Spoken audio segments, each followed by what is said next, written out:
All right, guys. So thanks for joining everyone and actually joining on time. So today we're going to have a very, very special session.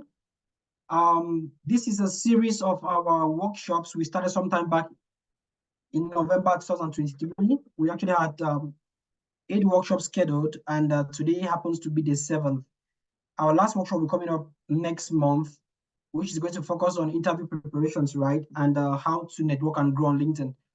But today we are so privileged to have an amazing trainer with us.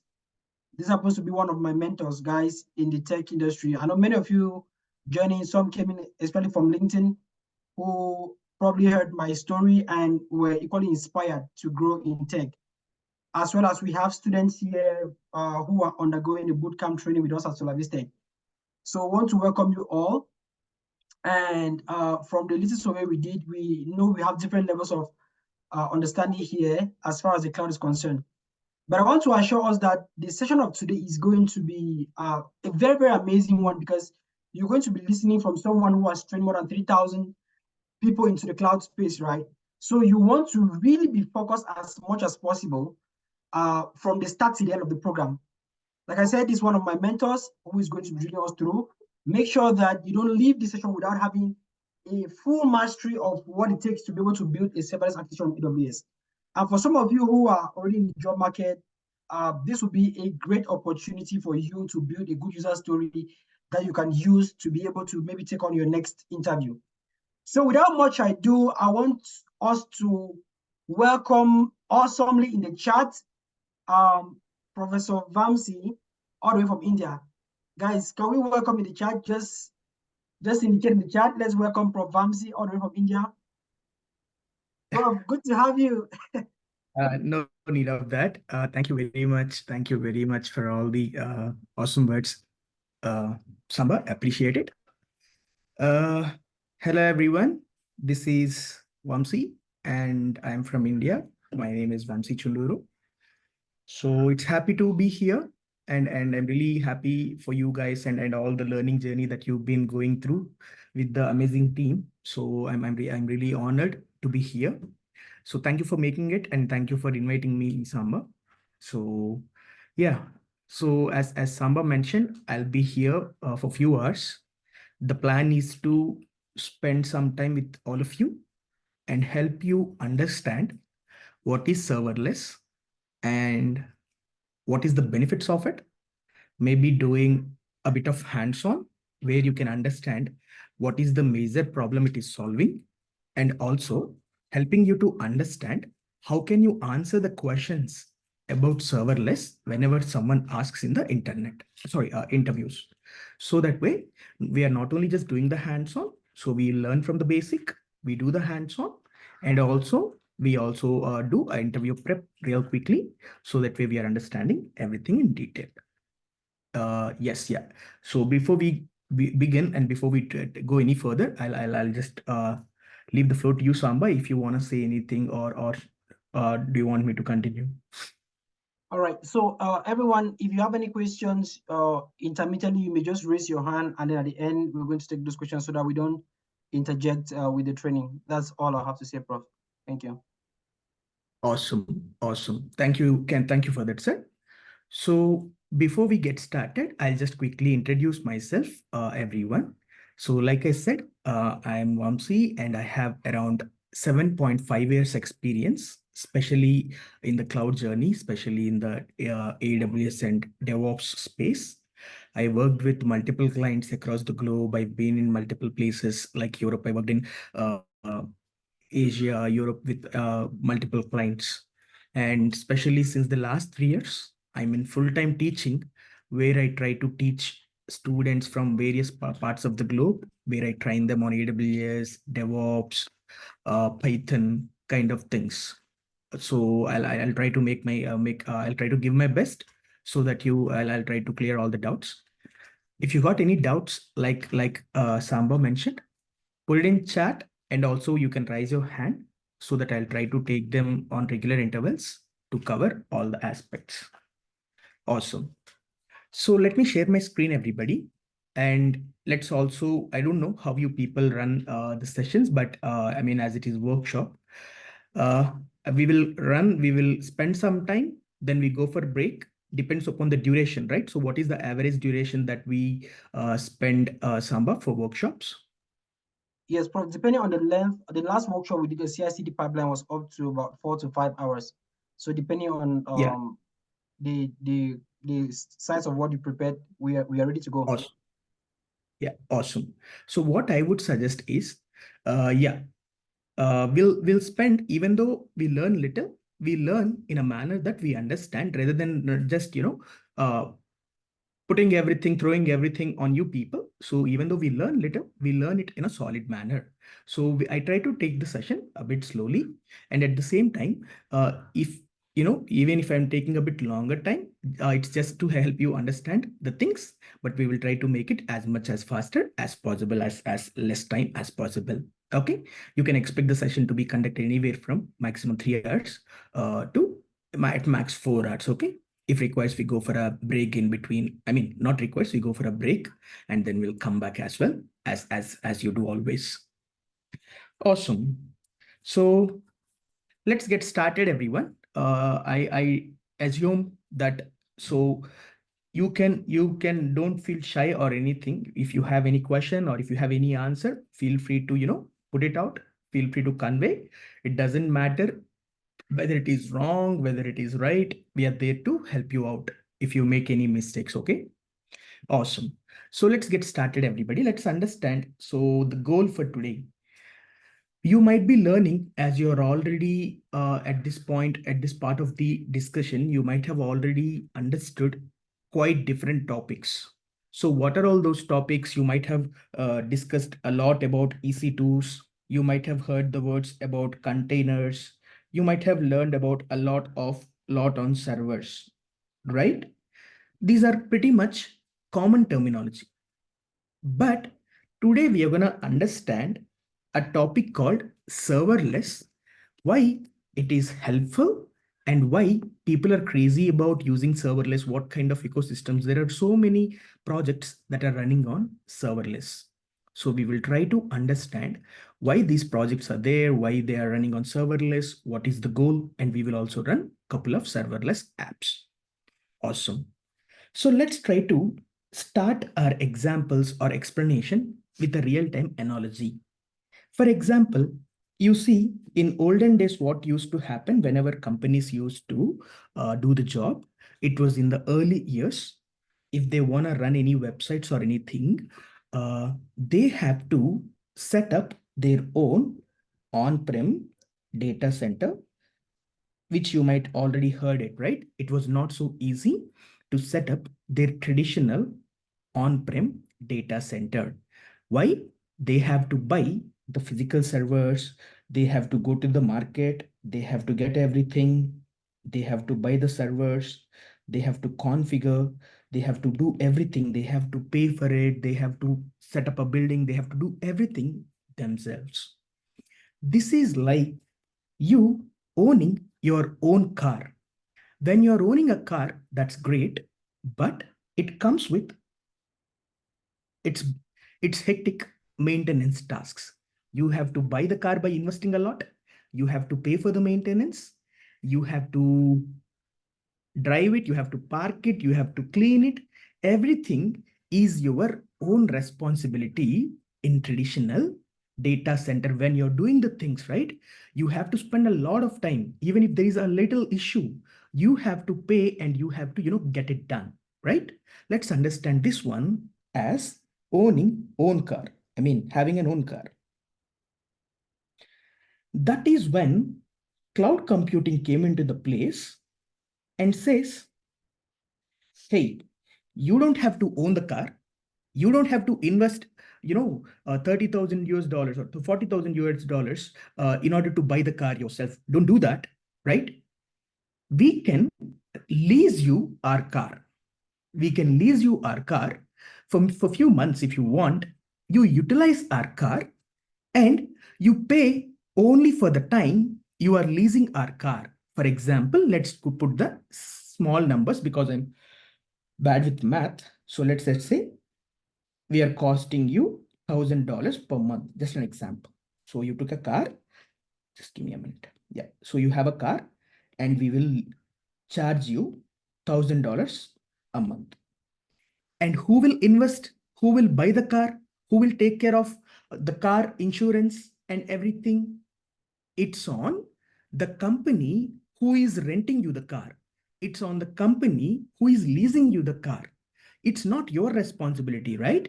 You're just leasing it for 6 to 7 months period of time and you are done with it. But you're paying for that 6 to 7 months period of time. So the cloud computing came into the place and they started offering a service called EC2, which you might be already aware and you know better than me about EC2 for sure. And what is EC2, everybody? EC2 is a server which you launch and which you run on which you run applications. But one of the issue with EC2 is, just give me a minute. Can we watch the recording after this session? Yes, yeah, you can. One of the issue with EC2 is basically a server, and the way EC2 is being created, let me just put up a question. If you lease a car for 6 to 7 months of duration, right? Whether you drive it or not, 24/7, you have to pay that $1,000 rental price every month, isn't it, everybody? If you lease a car for, per a month, it doesn't matter whether you drive it for five hours a day, whether you drive it 24 hours a day, you have to pay for that amount for sure. If at all you're driving it 24 hours a day, that's good. It can be understood. You have so much work and you're utilizing the resource fully. You're paying for the resource fully. In the similar manner, everyone, this EC2 instances, whether you have so many users accessing your applications or not, you have to pay full amount. Doesn't matter whether 10 people are accessing your EC2 instance or 10K people are accessing your EC2 instance where your apps are running. Right, everybody? So the issue is when you have low traffic or when you have users not accessing your application, still you have to pay for the EC2 instances. And moreover, one of the issue with EC2 instances is basically, you have to manage, you have to make sure you are launching it in multiple availability zones for high availability, and you have to scale it, you have to distribute the load, you have to patch, update, you have to configure security groups, you have to choose the AMIs. If you people have completed EC2, you might have gone through all these things already, isn't it, everybody? You have to attach EBS. All these things are your responsibility, right? That is when AWS again came into the space and says, hey, you know what? If at all you're focusing on all these operational tasks, you might won't get time to focus on your business. At the end, why all companies are running these servers? Why all companies are paying for AWS, Azure, GCP, everybody? Because they have to run their apps and they have to earn money from their apps, right? So the main goal for anybody is to run the business, not to launch EC2, not to launch VPCs. For them is to run the business and generate the revenue, right? And now, if you're focusing more on the operations, and if you don't have enough time and energy to focus, how can I develop my business? How can I add new features to my business? Isn't it waste of time? Everybody think of it. You're spending more time on the operations, especially with respect to EC2. You have to scale it. You have to load balance it. You have to, update it frequently. You have to handle the security groups, all such things. Whereas again, AWS came into the place and AWS says, hey, we understood if we give you a car for lease, we understood that at times you're using it fully and at times you're not using that. Instead of you taking the car as a lease, you can do this way. Consider Uber as an example. What exactly Uber does, everyone? Do you have to book or rent a car for 6 months or 1 month duration on Uber? No. If at all you wanna go outside, if you wanna travel somewhere on the fly, you can request, you can book a cab. I don't know, I mean, from wherever the places that you're joining, there might be apps similar to Uber, right? So wherever the place that wherever the place that you wanna go, you can simply book a cab and you pay for the time that you traveled and the duration that you have traveled. Isn't it, everyone? Isn't it how Uber is going to charge us? If at all you are utilizing Uber, can we say that we pay for the time and duration, everybody? Right. So let's take the comparison with the car example. Having our own data center is like owning our car, where you have to take whole responsibility. Having EC2 instances is like having leasing a rented car for 6 to 7 months of time. Whether you use it fully or not, you have to pay for the rented amount. You have to pay the rent for that duration. Whereas serverless is like Uber example. What's going to happen? If you need a compute power for that minute, for that second, you only pay for that minute or that second. You don't have to pay for 24 by 7. What is the best part of about, this serverless? You don't have to. You can have things like Lambda function, or you can have things like, S3. What are all these things? If you use them, and if you use them for 1 minute, 2 minutes, you only pay for that time. You don't pay in the remaining duration. That is the power of serverless.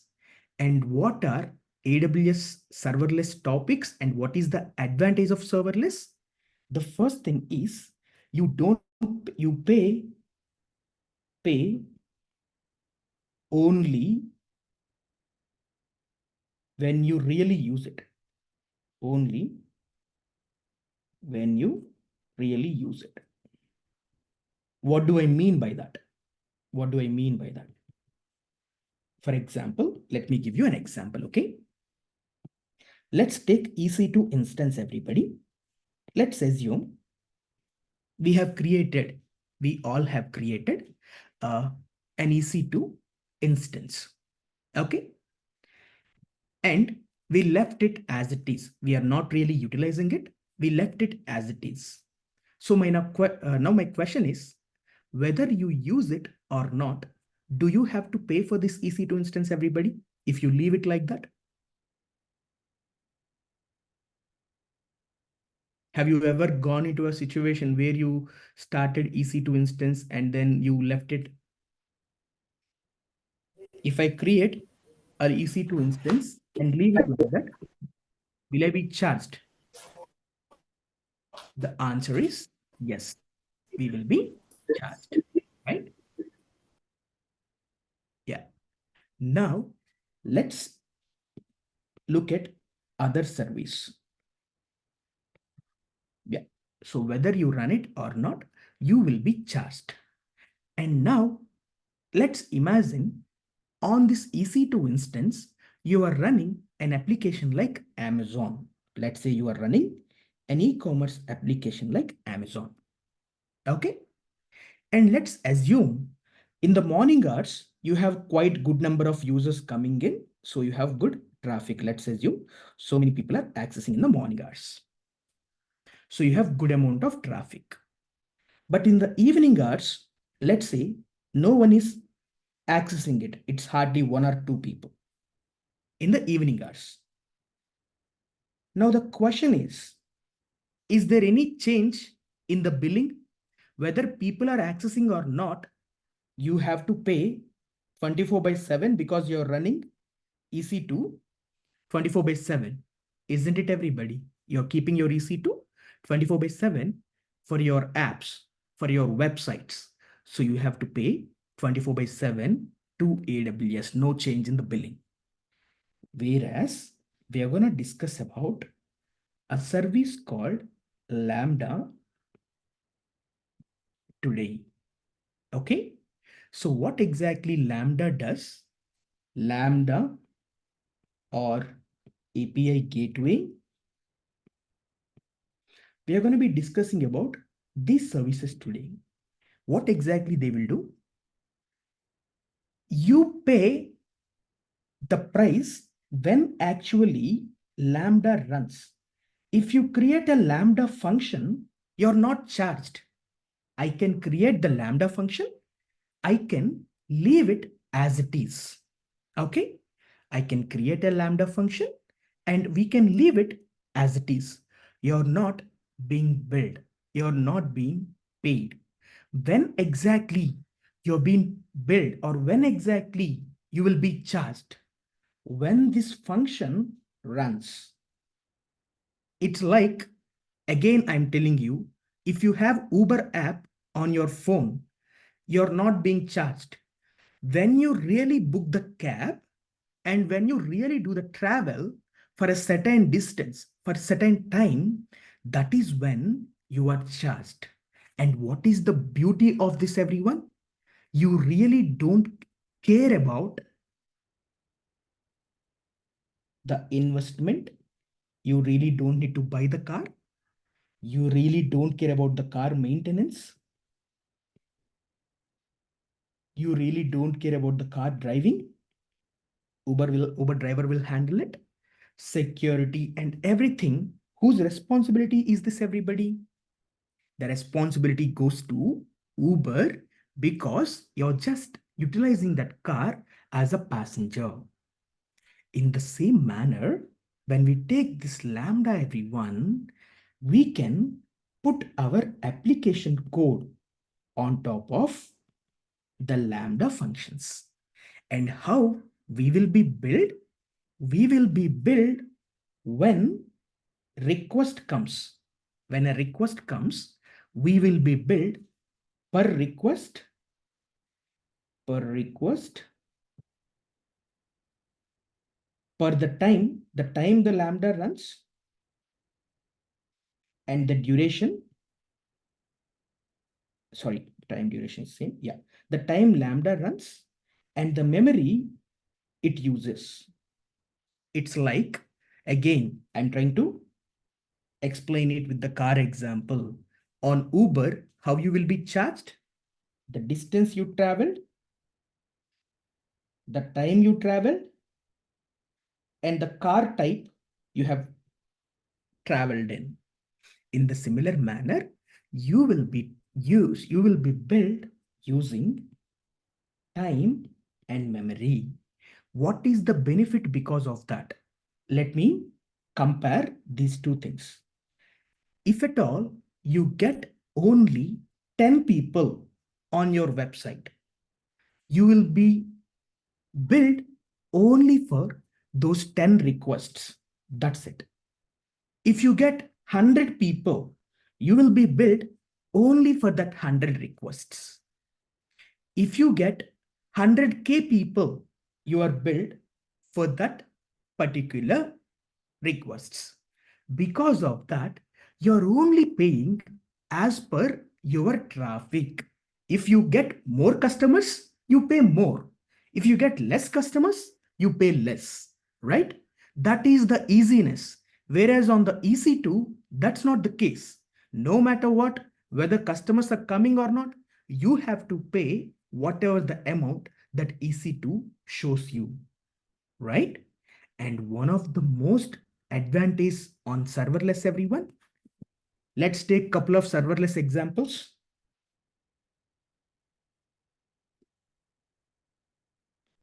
S3 buckets. Do you have to start, stop, patch, or update S3 buckets, everybody? If you have gone through S3 class, have you stopped, started anything, deleted anything on the S3 buckets?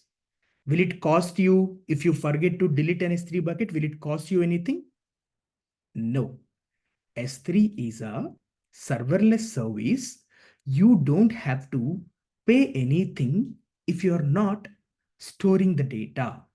If you just create an S3 bucket, you don't have to pay anything until and unless you have uploaded huge data. You don't have to pay anything.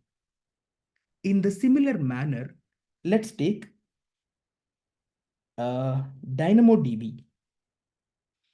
Have you people discussed DynamoDB in the classes? Do you recall discussing about DynamoDB in the classes? If not, that is totally all right. But there is one service called DynamoDB on AWS. We will discuss about this today. And again, what is the benefit? Traditional data centers, traditional databases, servers.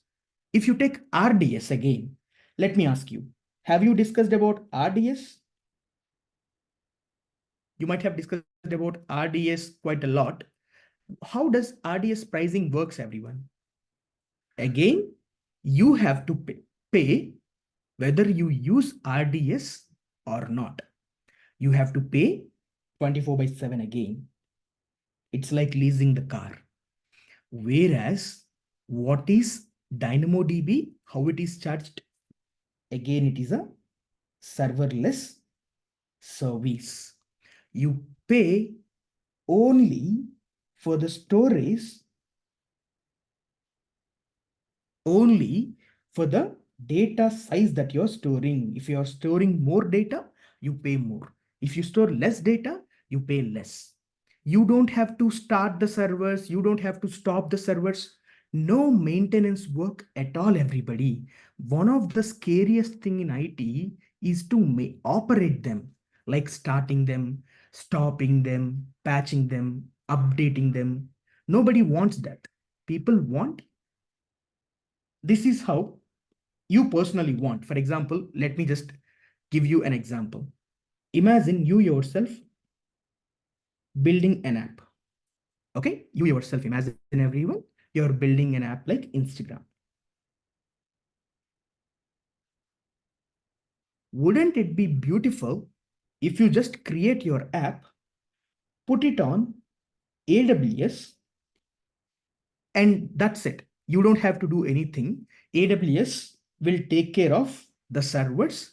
AWS will run it for you. You don't have to start the servers. You don't have to stop the servers. You don't have to update the servers. Nothing. You create the app and you put it on AWS. Right? So this way, it is much more easier for both DevOps teams and also developers. That is the reason people utilizes serverless. But what do you really mean by serverless? Does serverless means the name is so irritating, they could have put some other name? What is the real meaning of serverless? Because it's confusing for the people. Whenever someone is hearing for the first time, they might think, as the name says serverless, they think that there is no server. But whereas in reality, it is as simple as that. Hey, yeah, not you who is maintaining the servers. We do it for you. Instead of you doing it, we do it for you. AWS is doing it for us. You still have underlying servers, and who is managing those servers? AWS is doing it for you. AWS scale those servers automatically for you as in required. AWS design them with high availability for you, so that rather than you taking all these operational headaches, design headaches, AWS is doing it so that you can focus on the app. All right. Let me pause here.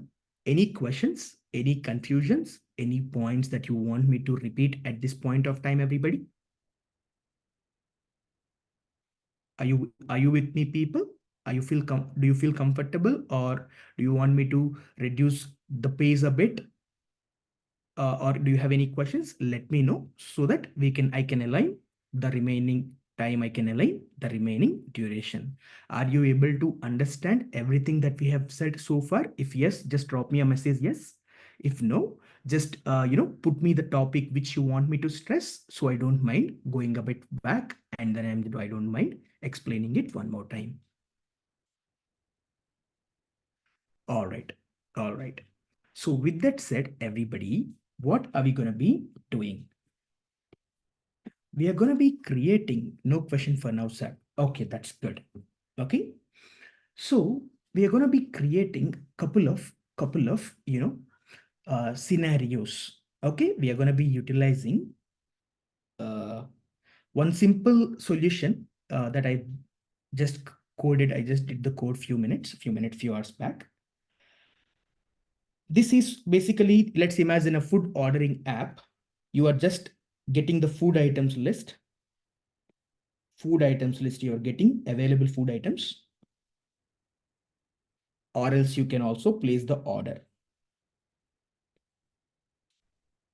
You can get the available food items and you can place the order. Okay. And now, if you run this application on EC2, if you are running this application on EC2, who is responsible to scale the EC2 if the load increases, everyone? Imagine so many people are accessing the application. So many people are, ordering the food, are searching the food items. Who is responsible to add? Again, it is our responsibility to add EC2 instance. We have to set up the auto scaling. And whose responsibility it is to install the tools on EC2 instance, everyone? Who has to connect to the EC2 instance? Who has to launch? For example, if I'm running it in Python, who has to install Python? Who has to set up Python? Who has to run it? Again, our responsibility.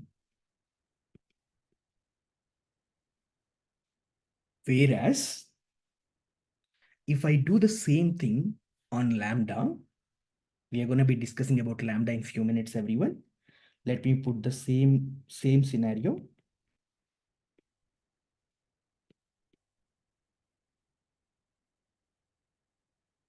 I can launch a Lambda function. Okay. And while launching Lambda function, I can choose which programming language I would like to run this on. I really don't care, about installing the things, updating the things, right? It's not my responsibility. It's cloud provider responsibility, AWS responsibility. All we do is simply selecting, simply choosing. For example, I can select, I want to run my app on Python 3.8.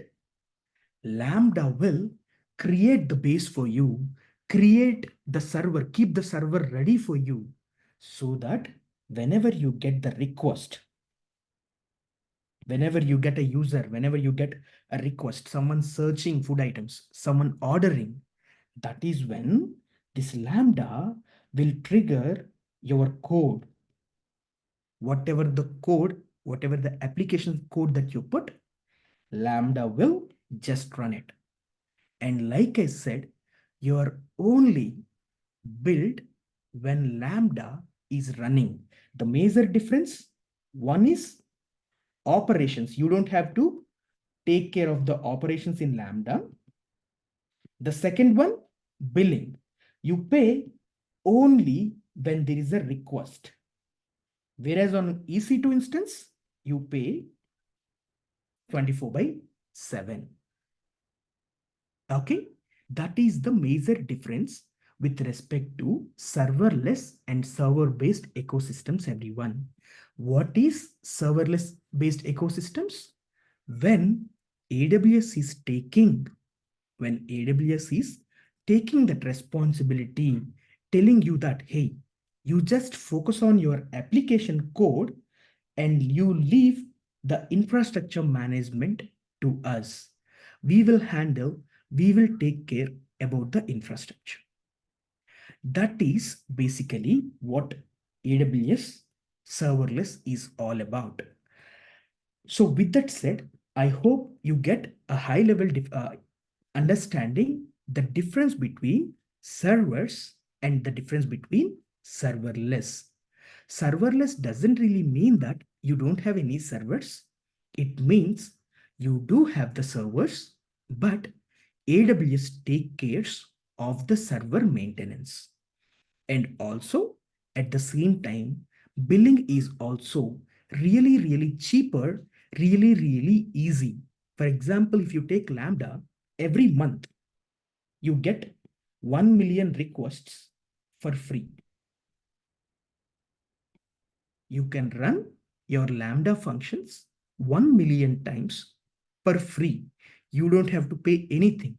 So if your application is smaller application, you don't even have to pay anything. It will be hardly, $2 to $3. You can just run your whole application as well. That kind of benefits that you get on Lambda. Okay. So with that said, what we're going to do right now, everybody, we're going to spend some time. We're going to simulate, few examples. We're going to utilize, we're going to discuss how to run Lambdas and all those things. Okay. All right. Have you people, but for this, we have to be writing Python code to save the time and energy. I have written a couple of Python codes. I'll try to explain them. But do you people already have a bit of understanding about one is Python and one is Boto 3? I'm not expecting you to figure out everything about them already, but basically the expectation is if you have, utilized them, if you have done something with Python and Boto 3, that is good enough. Okay, a basic stuff, right? That's good. So now, what you have done with Boto 3, just for my understanding, what kind of examples that you people executed on Boto 3 students? Using Boto 3, hello world, okay. What else?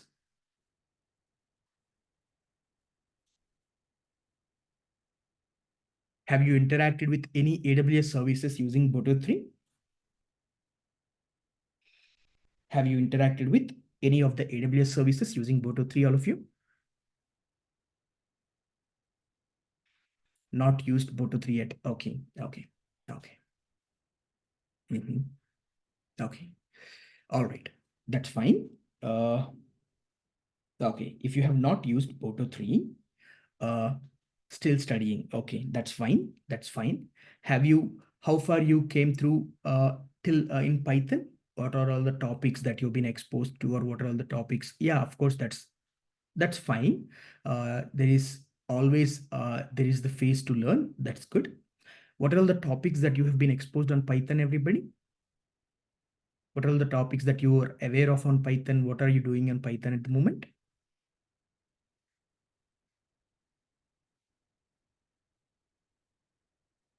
All right. So that is fine. If you don't know Boto 3, uh, we don't have to spend much time on Boto 3 itself. I will try to give you a high level overview on Boto 3, but I don't get onto the deeper on Boto 3. Why? Because you can, get it in the classes anyway, as you might have planned already, as your professor have already planned it. But I'll just quickly explain what is Boto 3, and I will explain what are we trying to do here. Okay. All right. So all of you, let's think of it. You know Python, or have you heard the word Python? Let me put it this way. Have you executed Hello World program on Python? Let's go from very basic. You might have at least heard the word Python and you might have executed Hello World kind of programs on Python, right? Now my question is, let's think about AWS or Azure or GCP. Let's think about them. Let's take an application, everybody. Let's take Instagram application. You have Instagram web server, you have Instagram app server, and you have database DB, web server, app server, database. Okay. All right. Now, what is the best place to store videos or images from the storage point of view on AWS, everyone? Which service we could utilize to put images or videos, any static files on AWS, everybody? S3 could be one of the good tool in order to store such kind of information. Isn't it, everybody? Yes. And now, in order to store the data, you can utilize, let's assume you have been utilizing things like DynamoDB or things like RDS. Okay? I'm just trying to take the terms that you know. And imagine your application code, your app code is written in Python. Your app code is written on Python. And now everybody, let's think of it. In order to return the video back to the user, or in order to display the user with a picture, can I say your Python has to connect with S3 bucket to get the images and pictures or videos stored on the S3? If at all you're thinking about any text data, such as followers, messages, it has to connect with the database to get the data back and give the data to the user who is actually utilizing Instagram on his mobile. This is how systems will run, everyone. You are launching S3 buckets, you're creating databases. Why the hell you are doing it? You are doing it from the DevOps perspective. You are doing it from the cloud engineer perspective. But what is the point of launching a database? What is the point of creating an S3 bucket? Your application related data will be stored over there, so that the expectation is your Python code to interact with S3 and it interacts with the database and gets the data back. Now, one of the issue is Python, AWS, Azure, GCP, are all these guys or all these components, were they created by the same company or were they created by different companies, everybody? Think of it. Python, AWS, Azure, GCP, they're all from different companies, right? They're all from different companies. And now that is the reason Python will not know how to interact with AWS, how to connect with AWS by default. Python don't have the capability to understand how to connect to EC2 or how to create an EC2, how to connect with S3 bucket. The native Python cannot understand that. That is the reason we are going to utilize, we are going to download and install a module, a package called Boto3, a Python package called Boto3, which will be a translator, which will be an interface between our Python codes and AWS. That Boto3 is the package. Boto3 is the dependency that you will put in your Python code so that your Python code can understand AWS related coding as well. Now you can say, hey, create me a volume, or you can say delete a volume, or you can say get me the data from S3 bucket, right? All those things you can do it with Python. Okay, so using and how, what do you need in order to connect to the AWS using Python, everyone? You need Boto3. So one of the first scenario that we are going to be doing right now is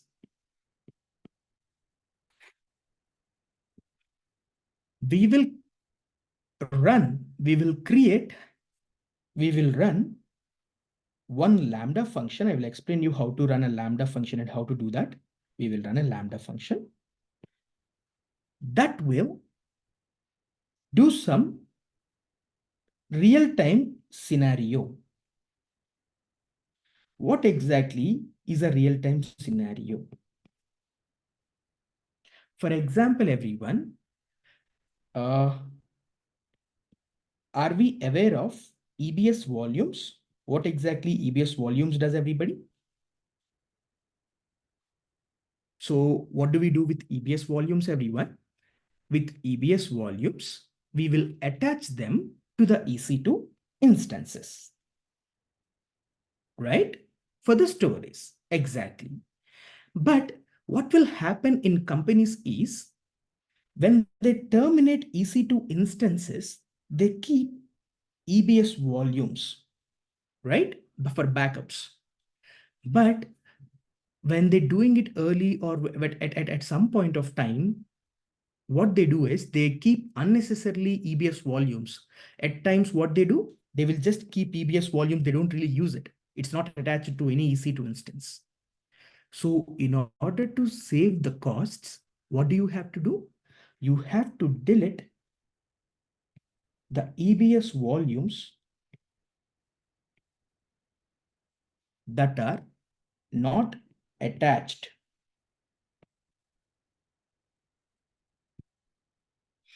You have to delete the EBS volumes that are not attached to any EC2 instances. Why? Because are the EBS volumes free or paid, everyone? EBS volumes are not free. EBS volumes are paid. So imagine you're in a work environment and they tell you, hey, Vamsi, we have this scenario. We have so many EBS volumes. Actually, one of the students came to me and asked me this particular scenario recently, where they have more than 1,000 EBS volumes just lined up there, not being attached to any EC2 instance. Okay, so you have to delete all the EC2 instances. Sorry, you have to delete all the EBS volumes that are not attached to any EC2 instance. Okay. How are we going to be doing it? If I ask you to delete EBS volume, will you be able to do it, everyone? If I ask you to delete EBS volume, will you be able to do it? Does Boto3 work only with Python? Let's say I want to use a different programming language, say Java. Will still I use Boto3? Good question, Yaki. No, Boto3 is a specific module built for Python. The Python package to interact with AWS is called as Boto3. But similar to Boto3, Python supports modules or SDKs for all programming languages. You can search for AWS SDKs.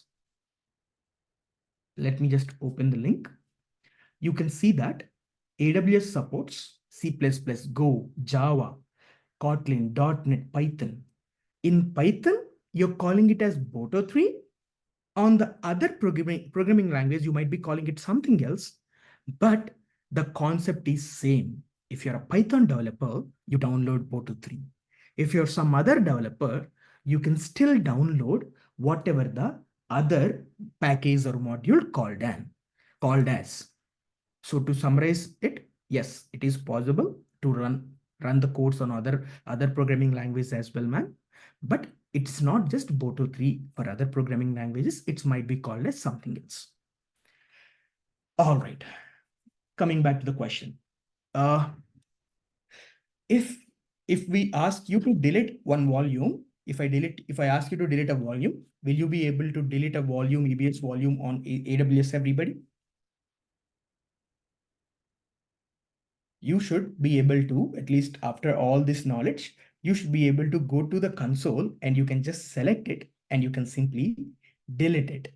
Isn't it, everybody? You can just go to the console.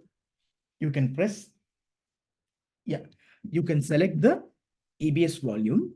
You can delete it.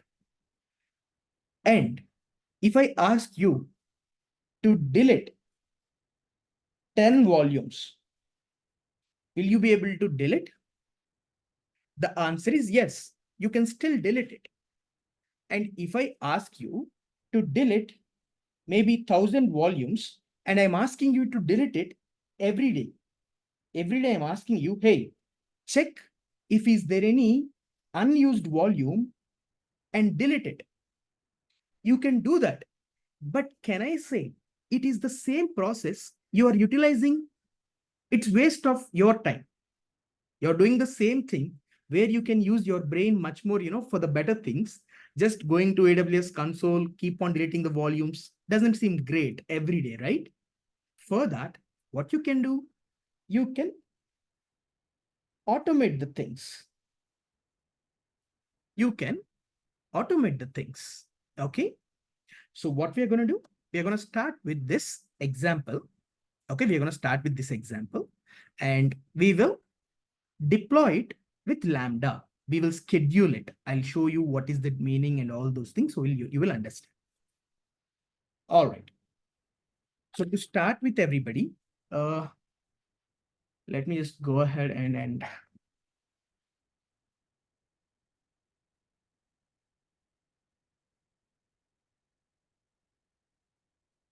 just give me 1 minute.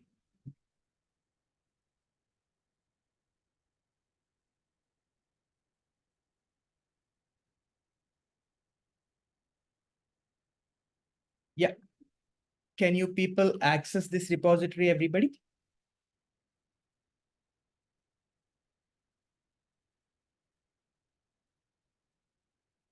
You all can just quickly check if you can access the link that I have shared with you.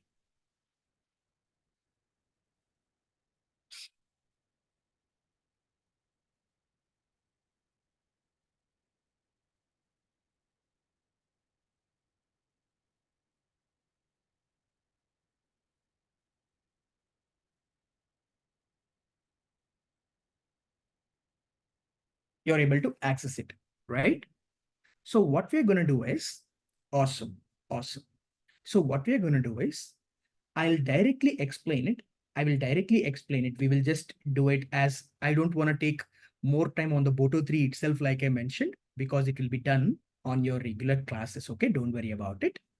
But I will try to explain. What I am trying to do. Okay.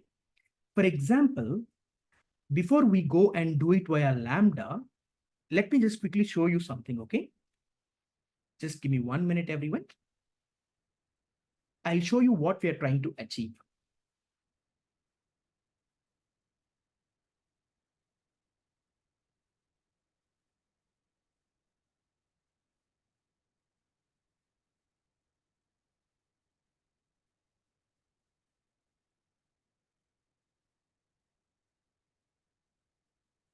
Yeah. Now, I am on the EBS volumes console. I'm pretty sure as you people are on AWS side, you people might have seen this screen already.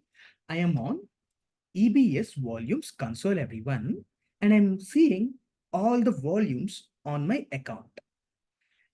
What is the difference between volumes that says in use and the difference between volumes that are available, everyone?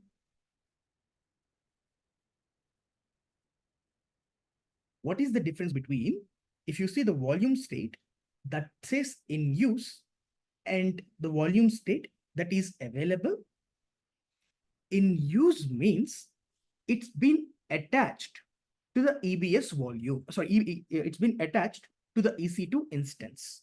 Exactly, right, Collins? Over here for the top ones, they are attached, they're being utilized. But if you look at the bottom one, it's not attached to any of the EC2 instance. So can I say, if we keep it like this, it's waste of money and resources for us? If we keep it like this, it's waste of money and resources. We are unnecessarily paying for this, isn't it, everybody? Now, what can we do? We can have our Python code. For example, over here, I have written this Python code using Boto 3. If I run this, what's going to happen? It will go there and it will delete available volumes. Okay, it will go here and it will delete available volumes. Let me just quickly run it. You don't have to do this, everyone, because you're going to be doing it in few minutes directly in the Lambda function. So just bear with me for a minute. Just 1 minute, everyone. I think I have not. Just give me 1 minute.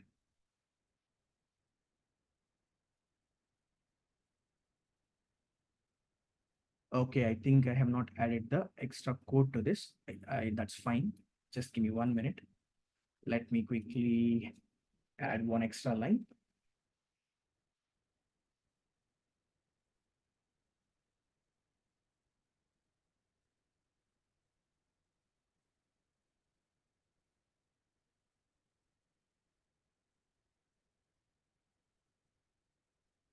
Yeah.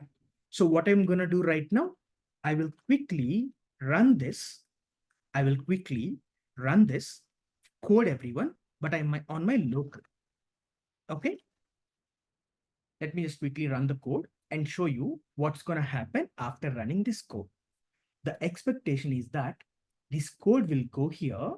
And right now I have 9 volumes. And out of these 9, I have 1 volume that is available. So what exactly should happen? When I run this code, you see this code will connect to my AWS account.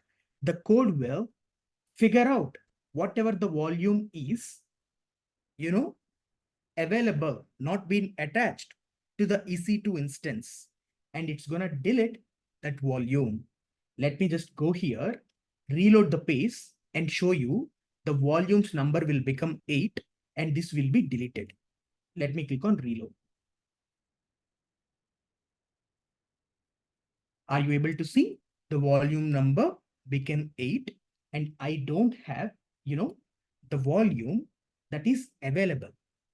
The non-utilized or unused volumes has been deleted. That is the power of automation, everyone. We can do that. But the question is, how I executed this code at the moment, everyone?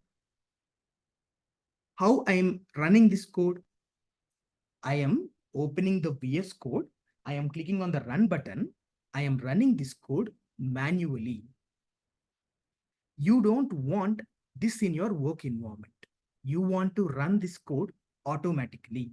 You want to schedule this code. And you have to do it in a smart manner where you don't have to manage anything or you don't have to maintain you don't have to start any servers. You don't have to stop any servers.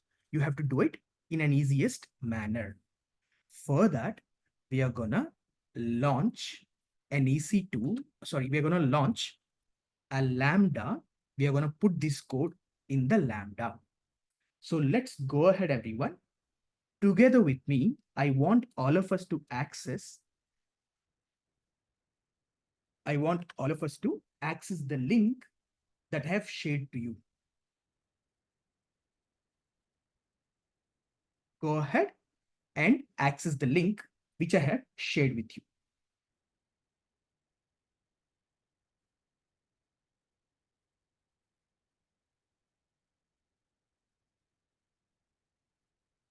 All right. So just add it. I just did one commit, everyone. I just added new code right now. Can you just reload the page if you have already accessed it? If you can just reload the page, it should reflect, it should say now. Awesome. What we are going to do, everybody, we are going to utilize this repository. Okay. I want all of us to, yeah, let me just copy paste the link. I want all of us to download or clone this repository. Do you people know how to clone a GitHub repository, everyone? You should already be aware, you should already feel comfortable cloning a GitHub repository, right? How can you clone a GitHub repository, everybody? You will open Git Bash if you are on Windows, or if you're on Mac, you will open terminal. If you're on Windows, you can open Git Bash. And at the same time, if you're on Mac, you can try to open terminal, everybody. Okay. All right. Now in here, what you can do is you can copy paste. Okay. First type cd space desktop. Let's do it on desktop. cd space. I'll wait for a minute, everyone. So please open Git Bash on your machine. If you're on Windows, if you're on Mac, please open terminal.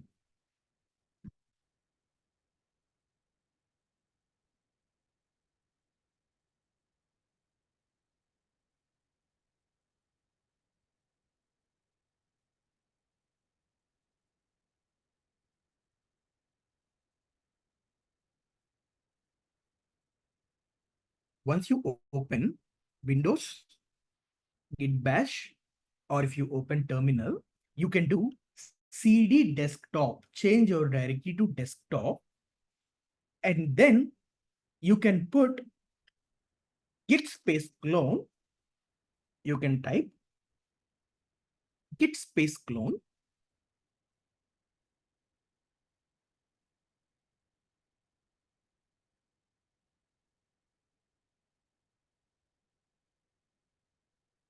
Git space clone space. You have accessed this repository, right? You have accessed my repository. On this green color code button, if you can click on the code button that is on the green color,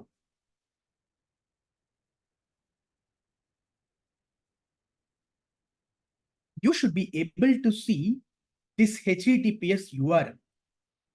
You can copy this URL.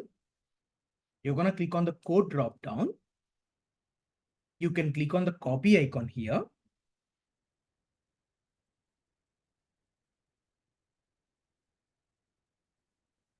And you can paste whatever you have copied here. I'm showing it one more time. Once you access the repository, you can click on the code button. You can click on the copy URL to clipboard. So you can click on this little copy button. You can open your terminal and you can paste what you have copied and hit enter.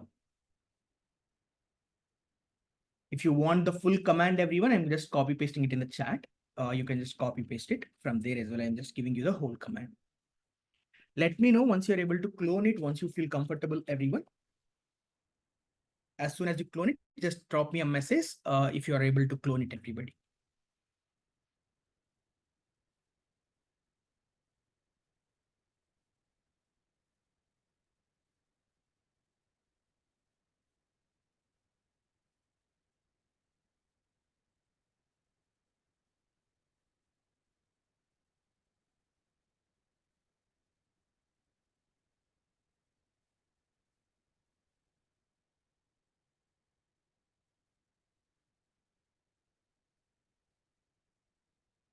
All right.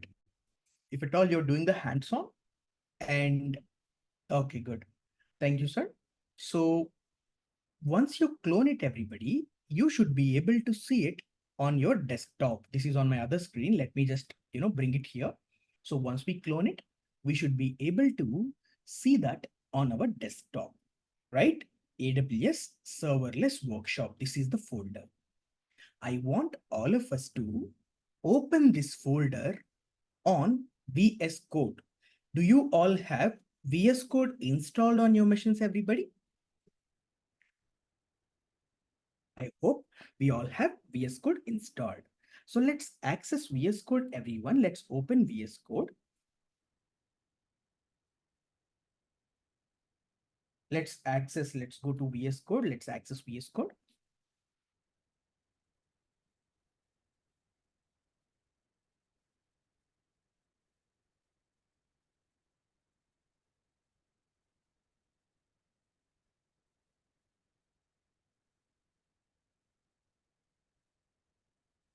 All right.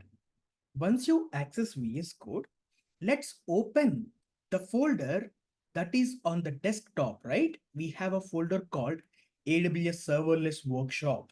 So let's open this folder on VS Code. How can we open that folder on VS Code? If you're on Windows, you will have the options here. If you're on Mac, you have the options on the top. Once you select VS Code, you have it on the top. You're going to choose File option on the left side top corner. On the VS Code, on the left side top corner, you have File option, right? I want you people to click on the File option. And then you're going to click on Open Folder. File option, Open Folder.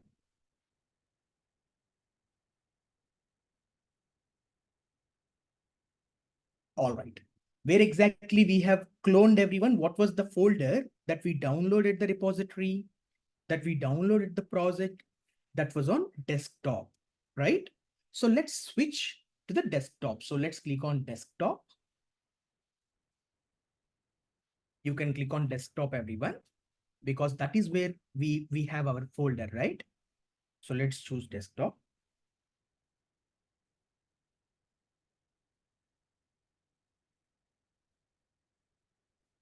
And you can see your project name, AWS Serverless Workshop. You can see the repository name or folder name.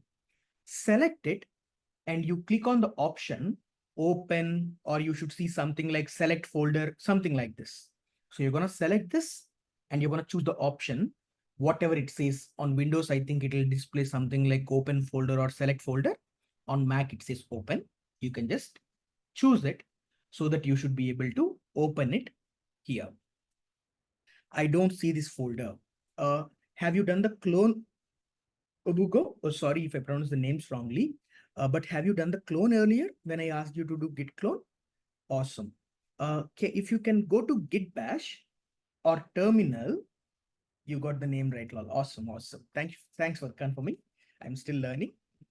If you go to the git bash and do ls, not ls, sorry. If you go to git bash and do pwd, you can see the folder where exactly you have cloned it. Just check it, do pwd and check if it is showing you desktop or not.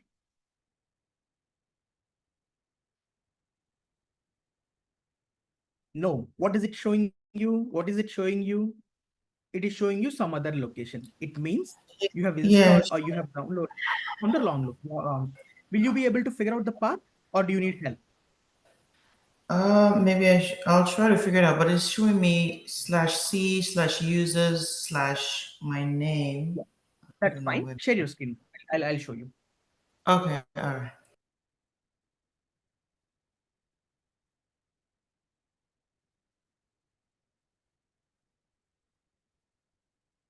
Others, are you able to open the folder using VS Code?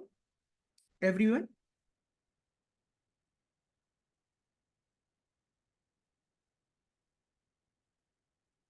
Constance says yes. Awesome.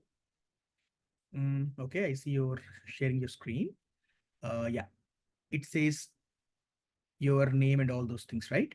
Yeah, I'll show you where exactly it is. You can go to C drive, select C drive, man. Scroll up, scroll down and select personal on, yeah, this PC, click on this PC.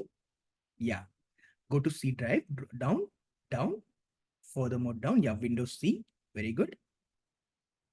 Not selecting folder. Let's go back, go to file again. Yeah, yeah, yeah. Click on yes, I trust the authors. Yeah, click there. Yeah, you can click on any, yeah, now you go to file, click on open folder. Yeah, now you go to, double click on users folder. Exactly. Don't click on select folder, just double click on it. Yeah. Now you go to, it's showing you your username Obugo over there, right? Yes, yeah, double click there. Yeah. Now you see AWS Serverless Workshop, select that and click on select folder. Yes, yeah.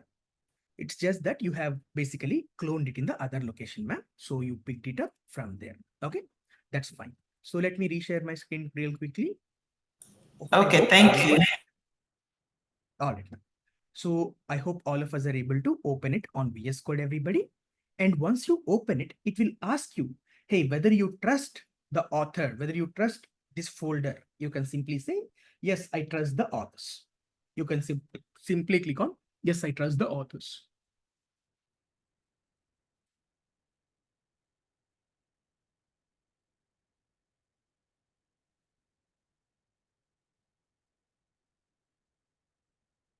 All right. Okay. Now, all of you, what we are going to do is open a terminal on the VS Code. Over here, you should see an option that says terminal, or you can even see 3 dots on this line. If you click on the dots, it should show you some option called terminal. I want you people to click on that option called terminal and open the terminal. If you're on Windows, it should be displayed over here. If you're on Mac, it will be on the top. You click on terminal, and here you have to choose new terminal. If you're on Windows, you should be seeing the option here, everyone, on left side top corner with these 3 dots. If you're on Mac, it's on furthermore on the top. Just check it and open the terminal and let me know as soon as you open it, everybody.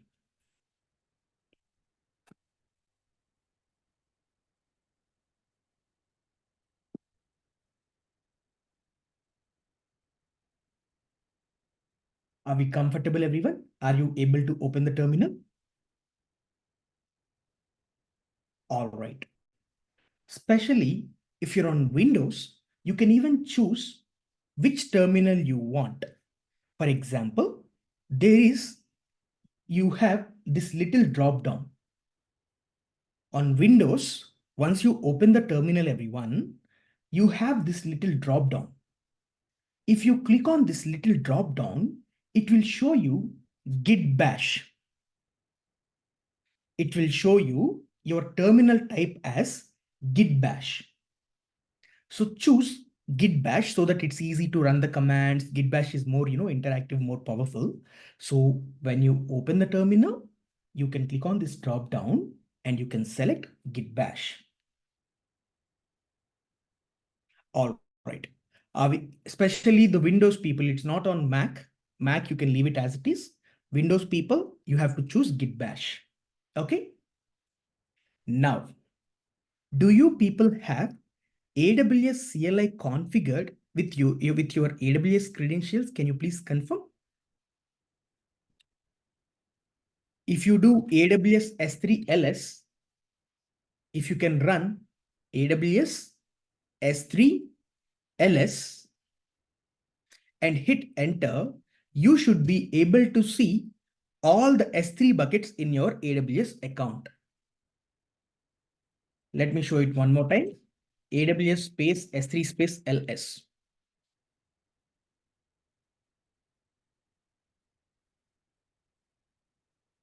If you do AWS space S3 space LS, you should be able to see all the AWS S3 buckets. Are you able to see that? Do you have AWS CLI configured already, everyone? Why? Because the next command which we are going to run needs this particular AWS CLI configured. That is the reason I'm just asking you if you have it already. Awesome. And now all of you, if you look at, there is one file that I want to start with. If you can open dynamodb-iam.yml file, I want all of us to open this file, dynamodb-iam.yml.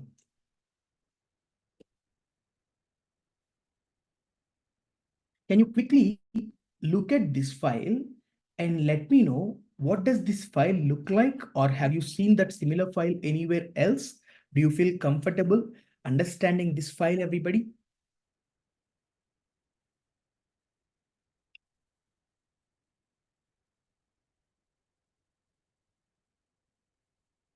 What is this file, everyone? How does it look like?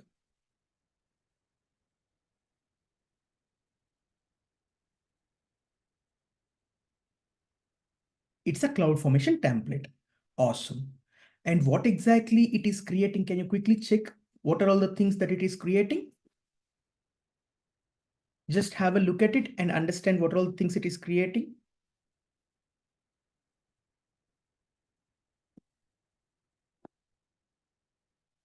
It's creating DynamoDB table. What else?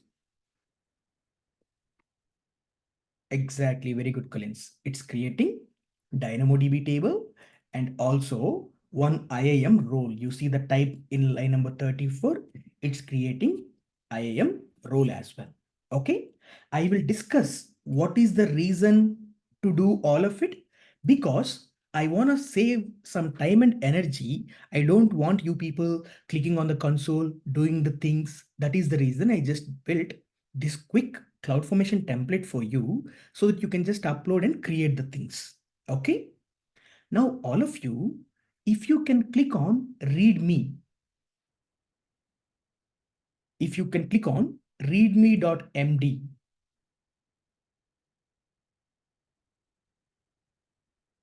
if you can click on readme.md, or you can even refer on the repository as well, it should be visible. Even if you look at the repository, this content is visible. The README file, you can see whatever I have written over here. All right. And now, if you go to setup instructions, we have already done the first one. We have cloned the repository and we have opened it in the VS Code, right? Can you all access step number 2, deploy AWS databases and roles? All of you, I want you to open readme.md and go to this particular step number 2 in this file. Okay. Once you go there, I want you to copy line number 23 and yeah, so the command on line number 23.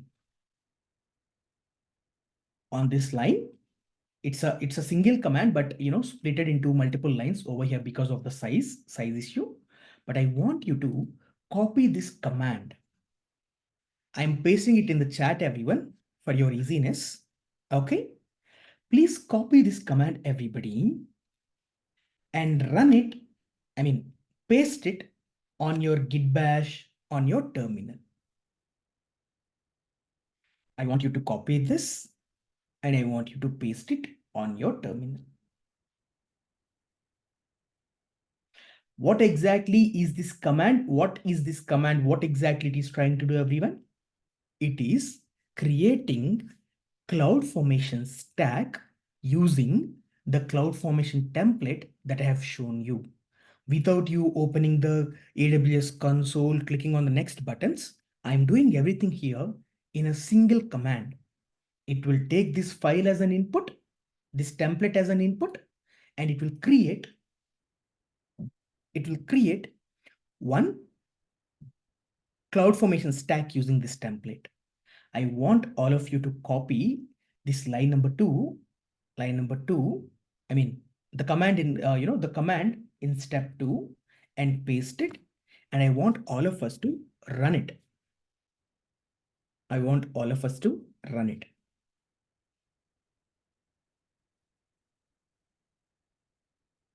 Please copy paste the step number 2 command, put it on your terminal, everybody, and run this, everyone.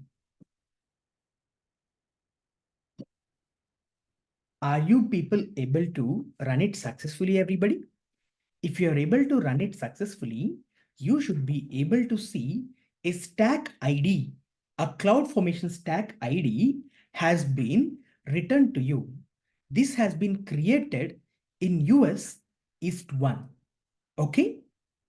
I want all of us to run this command and I want all of us to access US East 1. CloudFormation under US East 1 region.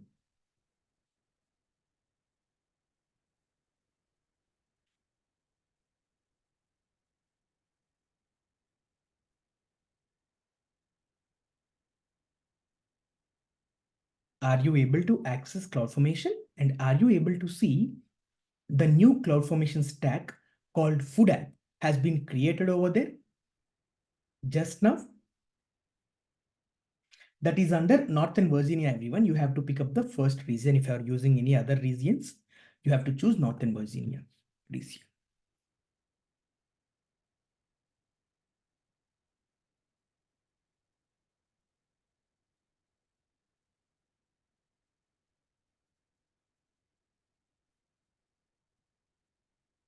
I hope you are able to pick it up, everybody. I hope you are able to create the stack and I hope you are able to see the resources. It's created 2 DynamoDB table and 1 IAM role. Okay. So this is required. I'll tell you the reason why I'm asking you to run it. And also I am not spending much time on CloudFormation. I'm not spending much time on DynamoDB tables and all those things because at the end, if you just read the template, you can understand what it is trying to do. So let me focus on Lambda now. So once you people created this stack successfully, and once you observe this has created the resources, let's go to the actual hands-on Lambda. I will tell you the reason why we created this. I'm going to connect the dots, don't worry. For now, let's access Lambda. I want all of us to access Lambda function.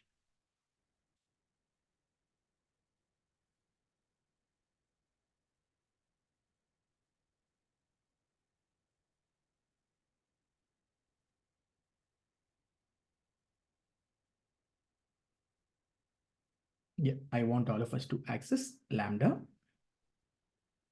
If at all you access or if at all you're accessing Lambda for the first time, you might see something like create function or get started, something like that. If at all you're using Lambda or seeing it for the first time, you will see like create function. Are you able to access Lambda in the first place, everybody? Are you able to search and access Lambda service? If you are able to do that, I want you people to click on create function. If you're able to access Lambda, I want you people to click on create function.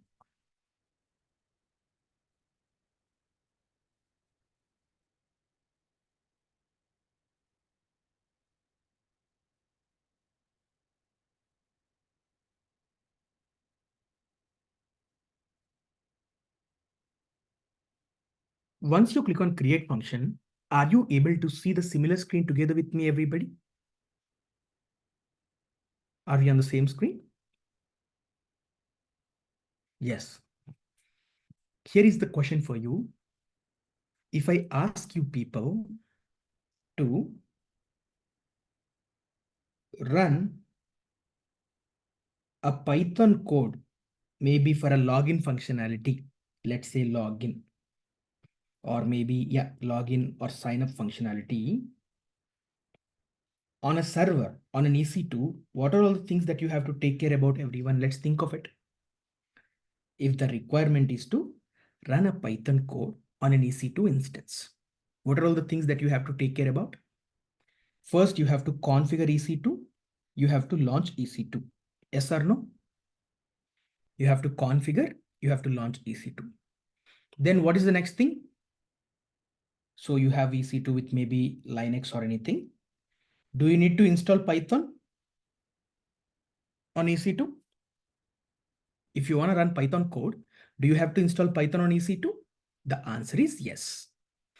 And similarly, you have to have your code, whatever the login functionality code, sign up functionality code, you need to have your code. And on top of it, if the code uses any dependencies such as Boto3 or anything, you need to have the dependencies as well. You have to download them. You have to do all of it by yourself.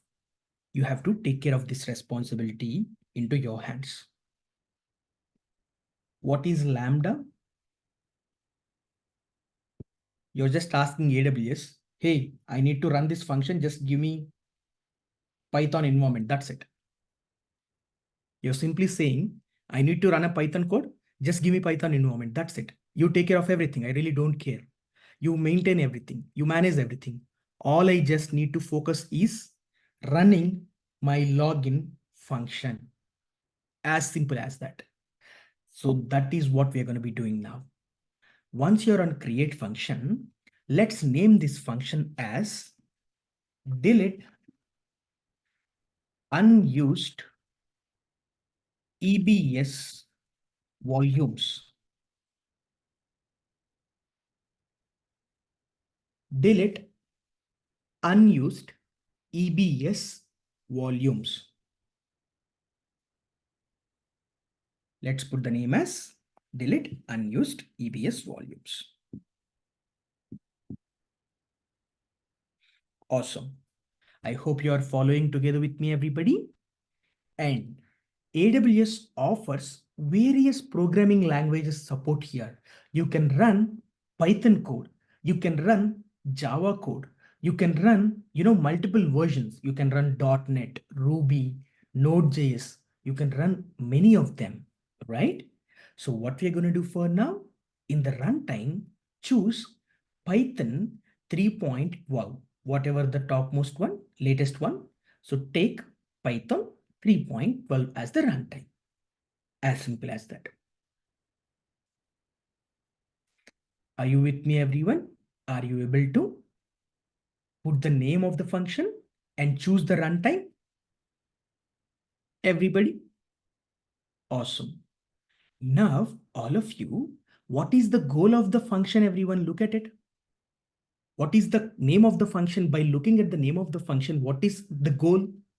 The goal is to create an automation that can delete unused EBS volumes, that can save a lot of time, right? Just give me 1 minute, everyone. Awesome. Yeah.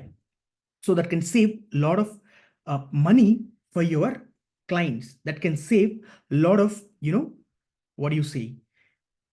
Resources, money, costs for your account. So that is the goal. But all of you, my question is, can one AWS service access other AWS service just like that? Lambda, let me just quickly explain you. What is our end goal, everyone? By this function, what are we trying to do? We are trying to create a Lambda function. What exactly is our Lambda function supposed to do? What exactly our code will do now, everyone? Lambda function will run our code. But what exactly our code will do? It will delete EBS volumes. Can I say the Lambda function has to interact with EBS in order to delete the volumes? The Lambda function has to interact with EC2 service in order to delete EBS volumes? But Due to security, AWS will not allow one function, one service to access other service until and unless it has the proper permission. And what is that permission, everyone? An IAM role. So we are gonna attach an IAM role to the Lambda function. And what exactly the permission that role needs? EC2 permission, as simple as that. Do you people know how to create a role with EC2 permission? Yes, we are comfortable creating the role and attaching the policy. Because of that, I don't want to waste your time. In earlier template, if you recall, we created the stack, right? So what was one of the resource that we are also creating, everybody? You see, Lambda execution IAM role. The role I created with the intention that we are going to attach to this Lambda function. You can even do that manually. You can even do that like this. But the end goal is to create this as a attachment so that your Lambda function can interact with EC2. If you see the policy, I said EC2 full access. Of course, least privileges are good. Just to make it easy, I put allow EC2 full access. Okay. So the name of the role is food app role, everyone. We are going to attach this role. Okay. Let's go here. I want all of us to click on this button, change default execution role. Make sure function name is this, runtime is Python 3.12, and I want all of us to click on change default execution role. Okay, and now do you understand why we have created this stack, everyone? First reason is we want to create role automatically. That is one first reason. Okay, still I have created two more resources. I will explain about them later. But for now, this Lambda stack, the stack CloudFormation stack has created the role. Awesome. Now, I want us to click on change default execution role. Okay. And click on use an existing role. Few more minutes, everyone. We can go for a break, or maybe we can go for a lunch break or something like that directly. I don't know the timings, but anyway, for now, few more minutes, we will try to pause for a break. Click on use an existing role.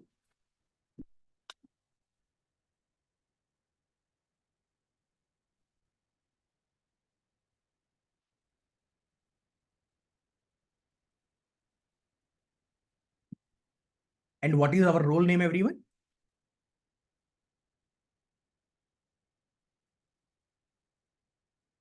I just created a common role for this task as well.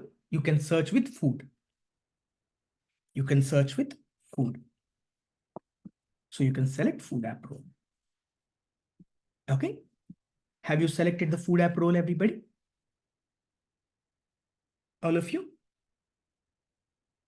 Hope you're able to select it, right? Awesome.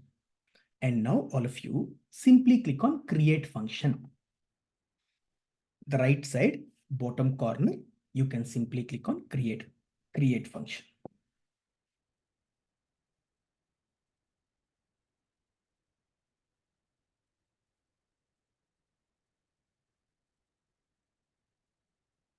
All right. Are you people able to create a Lambda function together with me, everybody? All of you?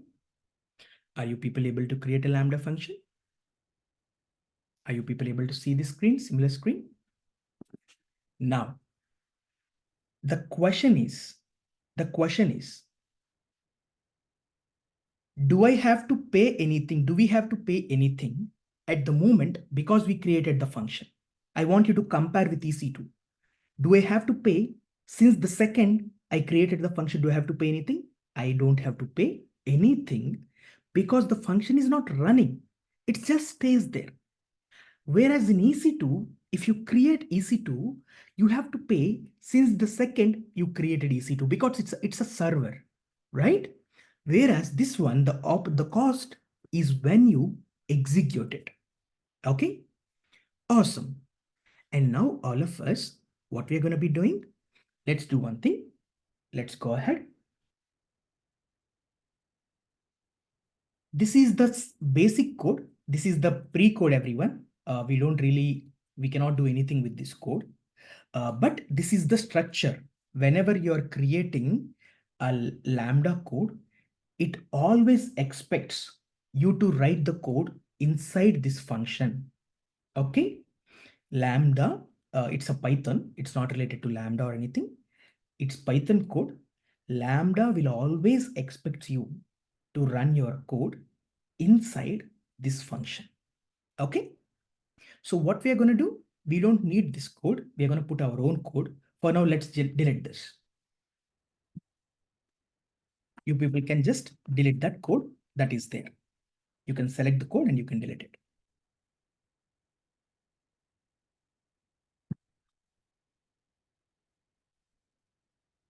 Are you able to delete the code, everyone?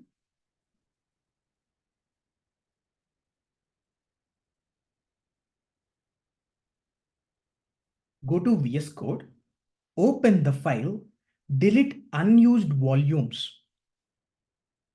I want you to open the file, delete unused volumes.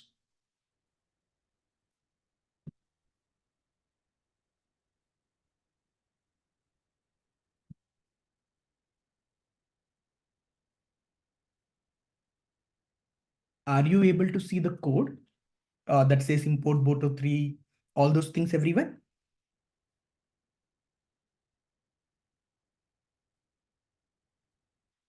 On VS Code, please access this file, delete unused volumes. Here you should be able to see the code, right? What exactly this code will do is, you see, I'll just explain it over there. For now, let's go there. Let's copy all lines. Oops, sorry, wrong button. Come on, yeah. For now, let's copy all the lines, everyone. I want you to copy all these lines. You can select all the lines. Okay. Go to your Lambda function. Paste all the lines over here.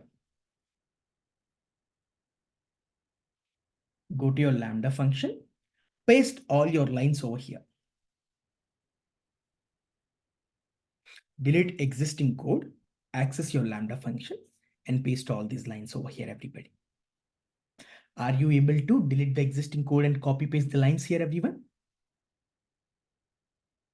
Once you do that, you can click on deploy button. There is this deploy button, right? You can click on deploy.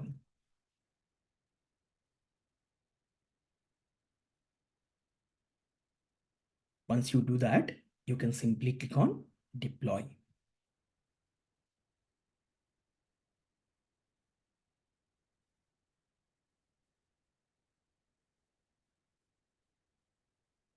Are you able to deploy it, everybody? Are you able to click on the deploy button? Does it become deactivated after you deploying? I mean, it should tell you that successfully updated, or it should become, the deploy button should become grayed out.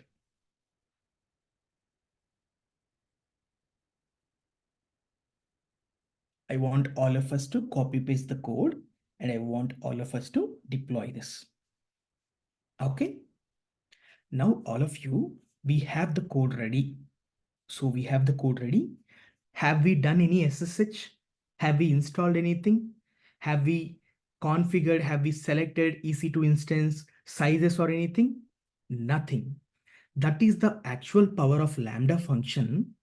I can just simply say, hey, I want to run Python code. You just provide me the platform. AWS will take care of operating system. AWS takes care of Python installation. You just focus on your code. That's it. That is the benefit of serverless. Underlying server is managed by AWS. Now all of you, let's run it. But if you want to understand this, let's go and create few volumes ourselves, right? So let's go there into our AWS EC2 console, everyone. I want all of us to access EC2 console, everybody. Let's go to volumes under EC2 console.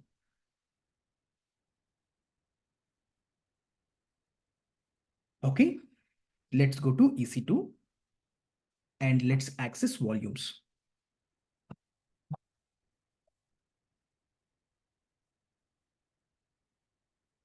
Awesome. I hope all of us are under EC2 console and volume section, everyone. Let's quickly create, maybe let's create 2 volumes, okay? I'm going to click on create volume. I'm going to click on create volume. By default, it will display 100 GB size. We don't want that. I don't want you people to get built. Just make the size as 1 GB, everyone. We just want to test the scenario, whether it is 100 GB, 1 GB, it's going to work the same manner. It is after all deleting the available volume. So put the size as 1 GB.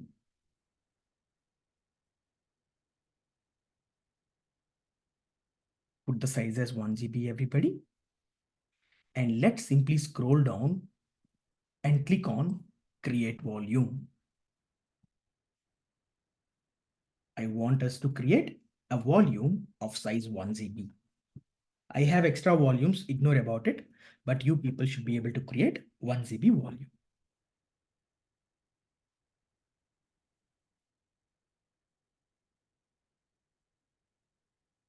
All right. Are we good, everyone? Have you created a quick volume of 1 GB size?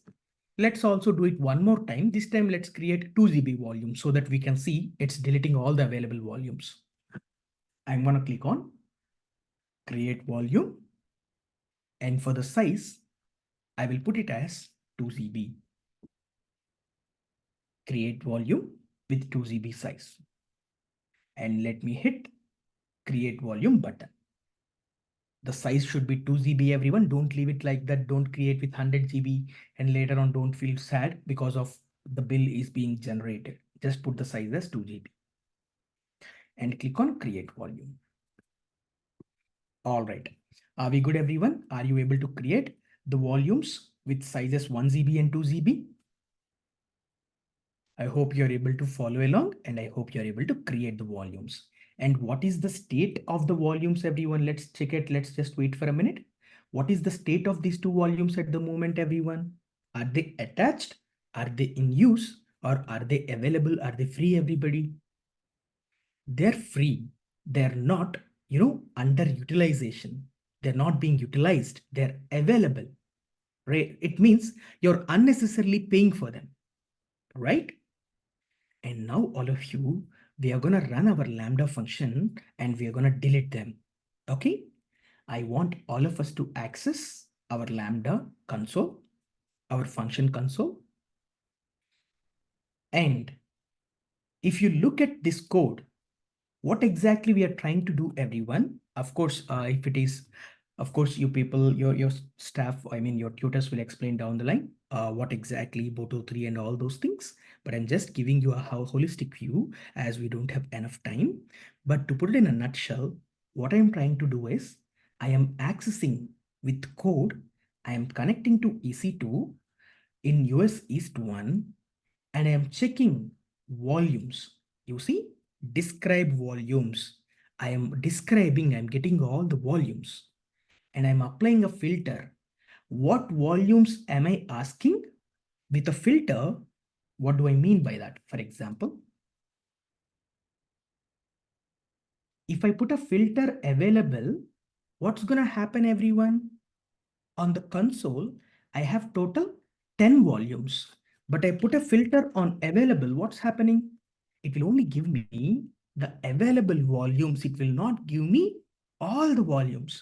It only gives me the volume state that is equal to available. In the similar manner, with the code, I am asking, give me available volumes. And I am taking that volumes list. I am iterating.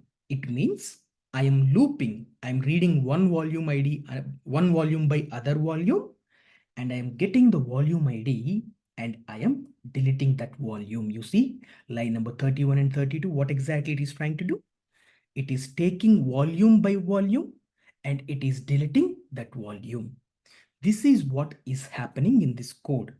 Let's run this. Let's test this. Let's run this and see if it is working, everybody. Okay. Let's go ahead and let's click on test button, everyone. I want us to, there is a test button, right? I want us to click on the test button.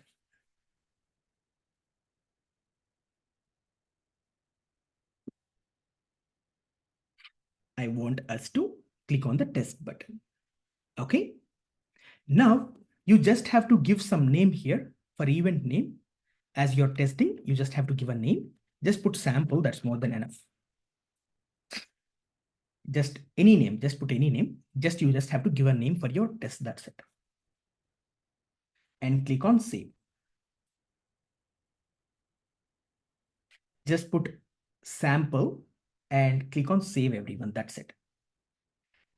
Have you saved the event, everyone? Have you created have you filled sample and clicked on save event?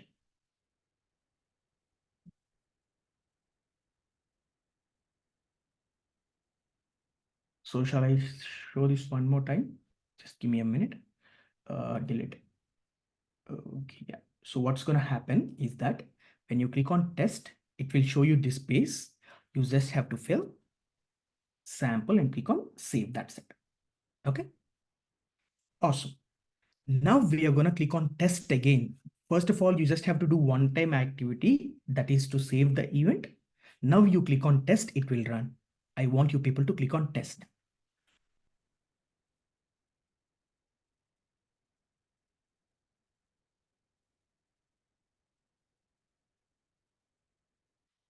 I want you people to click on test.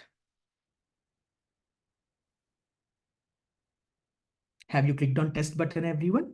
Do you see that it has been executed, or do you see that it says status succeeded or something like that?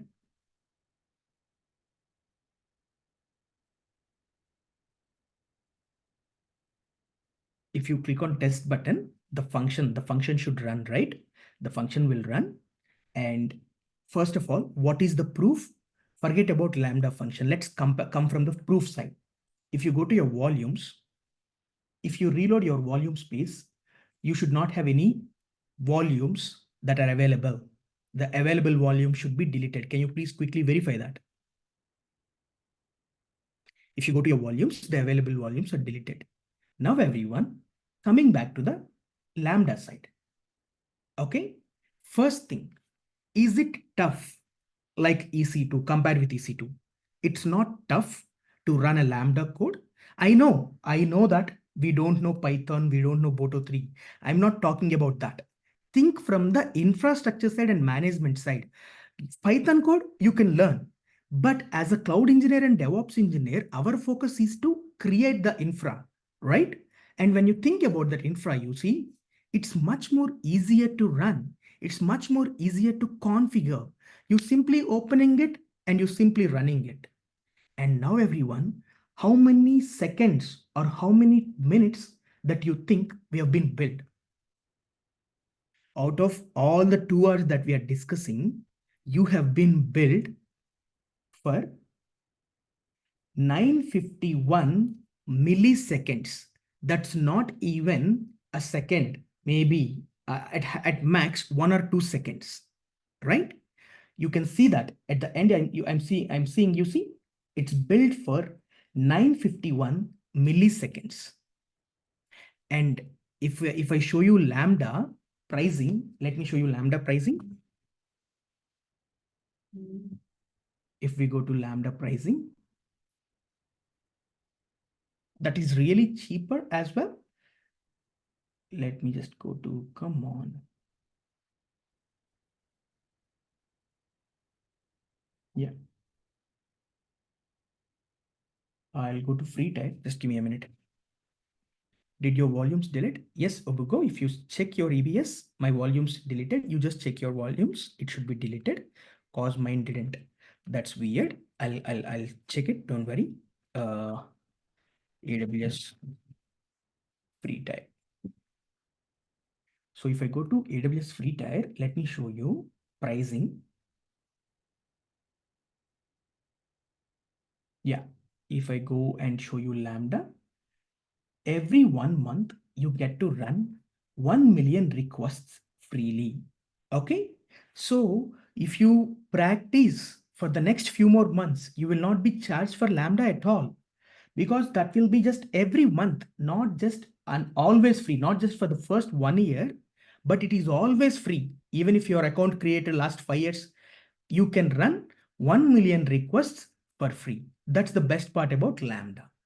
And the next thing, when exactly I am being charged as a AWS customer, when exactly I am being charged, everybody? Only for the duration, that 951 milliseconds duration. That's it. Apart from that, if I keep my Lambda function as it is, there is no bill. It's only charged for the duration it is running. And also if I scroll it a little, the memory, it has utilized 128 MB of memory utilized. I think not even MB, 128, maximum memory, 89 MB memory has been utilized. So it is really, people, really small scale, the billing side, not at all charging you for by 24/7, not at all charging you if you just leave it like that. No, if you run it, then only you pay. Otherwise, you don't pay it. So if anyone is asking you, hey, what is serverless? What is the benefit? First thing, AWS is maintaining the servers. So we don't have to take the maintenance of patching them, updating them, creating them. Hectic work? No. Next thing, pricing is really interesting. I pay them when actually I am using the power. If I just keep them on the console, no payment. If they're being running, that is when I actually pay for the servers. That is the first thing about serverless, everybody. So that I don't have to create anything. I don't have to, maintain, update any servers. All right. Can you people go to volumes and have you observed that it has deleted?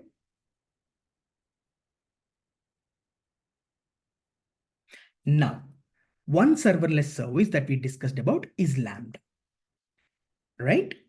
And the next one is, how are we running this at the moment, everyone? Good question, Cyril. That's actually the next task that we are going to be doing in the next 5 minutes. Then we go for a break. Is it fine for you, Samba? As it is almost 2 hours, we can go for a break, right? Yes, Prof. We can go for a break, maybe in the next 3 minutes or so. Perfect, perfect. Yeah, that's what we're going to do. At the moment, how are we invoking the Lambda function, everyone? We are doing it manually. But in the work environment, you don't want that. Maybe you want to check every week. Maybe you want to check every end of the day. You want to schedule your Lambda function. You don't even have to worry about opening the Lambda console at all, right? The reason why we are doing it step by step. You understood the power of Lambda, but now you would like to automate it, isn't it, everybody? So let's go ahead, spend 5 more minutes to schedule it. I want all of us to search for event bus. You can just search for the word event. There is a service called event bus. This is also one of the serverless service, everyone. You don't have to pay for it. Okay. Just search for event bus.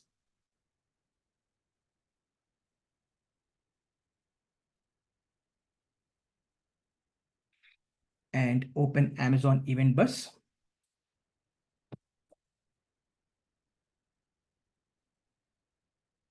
Go to the search bar and just search for event bus.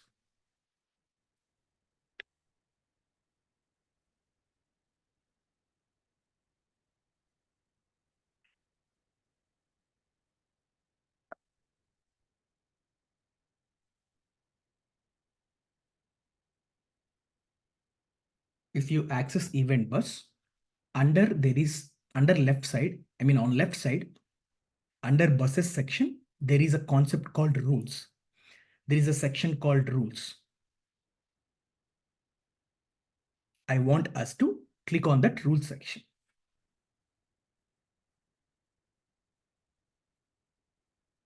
I want us to click on the rule section, everybody. Okay. Are you people seeing the similar screen? Are you able to access rule section? Is it visible, everyone? Can you please drop me a message if it is similar at your side as well? No changes, right? Awesome. Thank you, Collins. Let's click on create rule.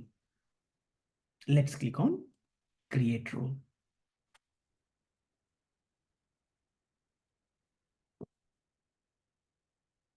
Awesome.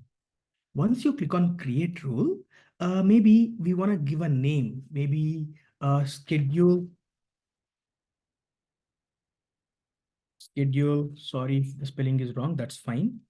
Volumes, deletion. I just want to give any name is fine. I just want to give some meaningful name. Schedule volumes deletion seems good. Let's put the name as schedule volumes deletion. I put it in the chat if you want.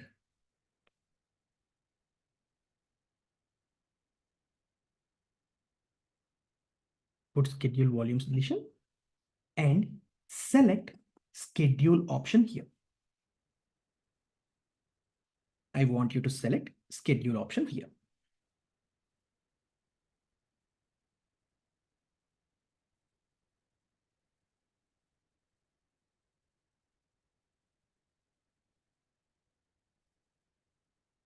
All right.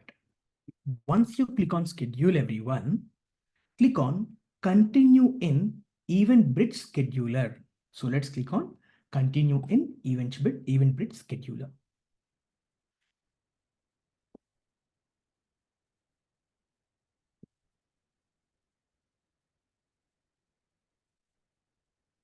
All right. So are you seeing the similar screen? Specify schedule detail. If you click on the last button, continue, you should be ended up on this page. And if you scroll down, everyone, do you want to do it only once or do you want to do it on a recurring schedule? The option, if you scroll down, there is a scheduling pattern. Hey, do you want to do it only once? Maybe you want to do it, maybe run only once, maybe at a particular day, or you want a recurring schedule. Definitely we want to have recurring schedule. So select recurring schedule. Select recurring schedule. Okay. Once you choose recurring schedule, you can choose rate-based schedule. Over here, rate-based means every regular hours, maybe every 10 hours, maybe every 10 days, maybe every 10 minutes at a regular rate. So choose rate-based schedule. If I put over here, for example, you see every maybe 90 days, just an example, don't put 90, but if I put every 90 days, what's going to happen? Every 90 days, it will trigger your Lambda function so that your Lambda function can run the code to delete the volumes, right? But we don't want to wait 90 days to test it. So let's put 2 minutes. So time as 2 minutes. You can put number 2 and the unit as minutes.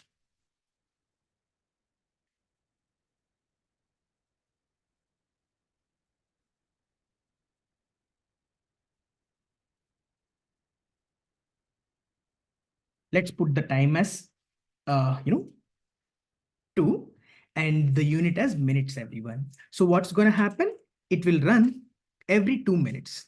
We're going to delete it, of course, but you can assume in the work days, I mean, in the work environment, it's a bigger number, like 90 days or every 30 days, like that. Awesome. For the time window, for the flexible time window, you can just put off. You can just off this.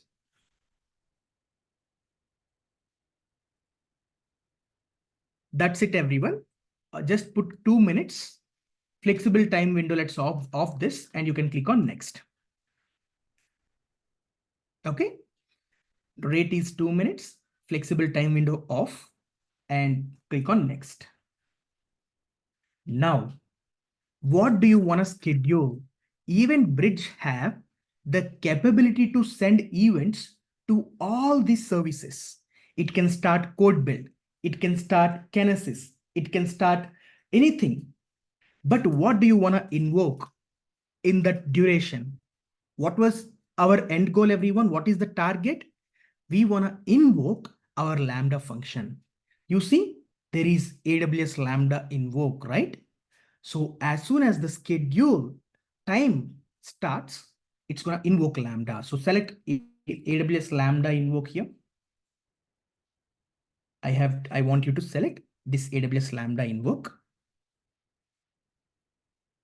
And if you scroll down, do you see a drop down showing you to select the Lambda function, everybody? Once you click on AWS Lambda service here, at the bottom, it will show you, the function. In this dropdown, what was our function name again, everyone? I think something called EBS or something like that, right? Yeah. Delete unused EBS volumes. You can search with EBS as the keyword. You can see delete unused EBS volumes. Yeah. Let's select that.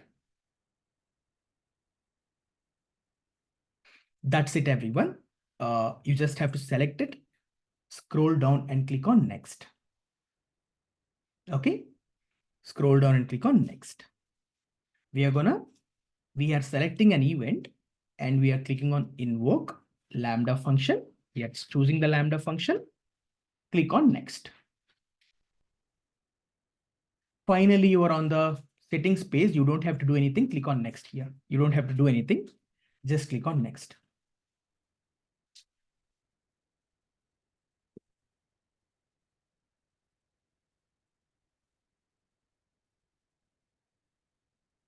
Finally, you are on the review page.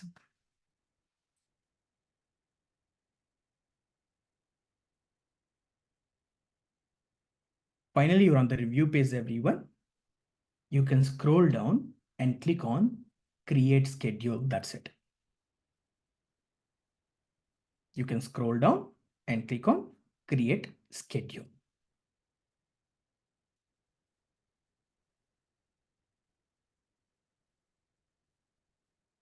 All right, let's keep this as it is. We don't have to do anything now. Just to test it, let's go to EBS volume space. First of all, have you all created the schedule, everyone? All of you, I hope you have created the schedule, right? Let's go to EBS volumes.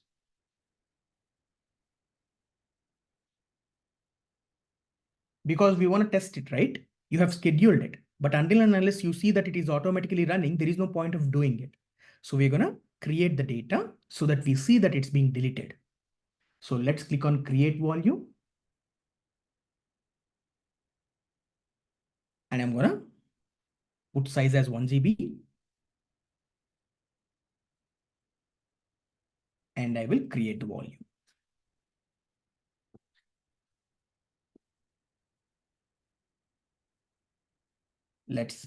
I just want you to create one volume with size 1 GB and create the volume.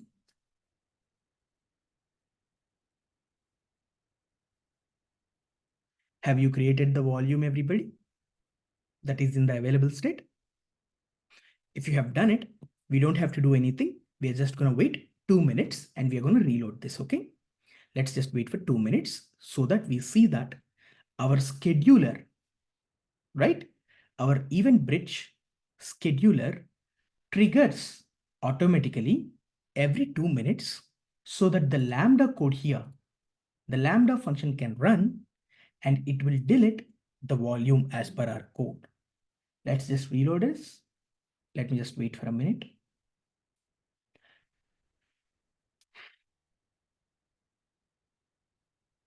While we wait, any questions so far, everybody? Are you people able to simulate everything that we have discussed so far? Are you people able to observe the results together with us, everyone? Hope you are able to create the Lambda functions, and I hope you are able to run them, and I hope you are able to see how they are working. Okay, awesome. And now let's just reload in 1 or 2 minutes. We are waiting for that invocation. So let's just quickly wait. Let's see. It'll be done in the next 1 or 2 minutes.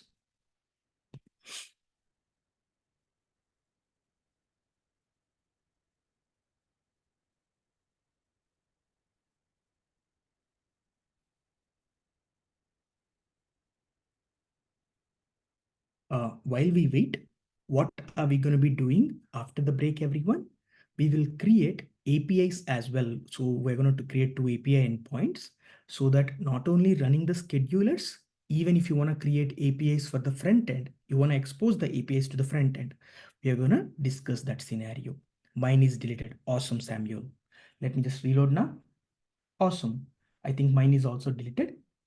You see, earlier I was having a volume that is in the available state, but now it has been deleted automatically.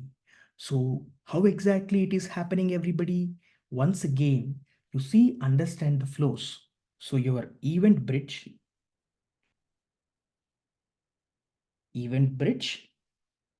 is keeping a schedule every 2 minutes. It is sending a signal to your Lambda function. What is your Lambda function, everyone? What is the benefit of your Lambda function? Are you maintaining the server? Do you have to start and stop it? No, it is serverless. Do you have to pay for 24/7? No, you only pay for the time it takes to run and the memory power it uses. And what is the code that we have put in this Lambda function, everyone? A Python code to delete volumes, to delete unused volumes. So whenever the Lambda function triggers, it will run this Python code and it will delete the EBS volumes that are unused. And if by the time I speak, if you reload, everyone, your volumes must have been deleted already, right? Awesome. I hope you're able to do the first scenario where you can utilize. You see? Yeah. So this is how it works. But I don't want you to be billed. If I just leave it like that, you will be billed because 2 seconds is not much of a time, right? So I want all of us to open the schedule on the Amazon Event Bridge schedules. Are you on the same schedule page, everybody?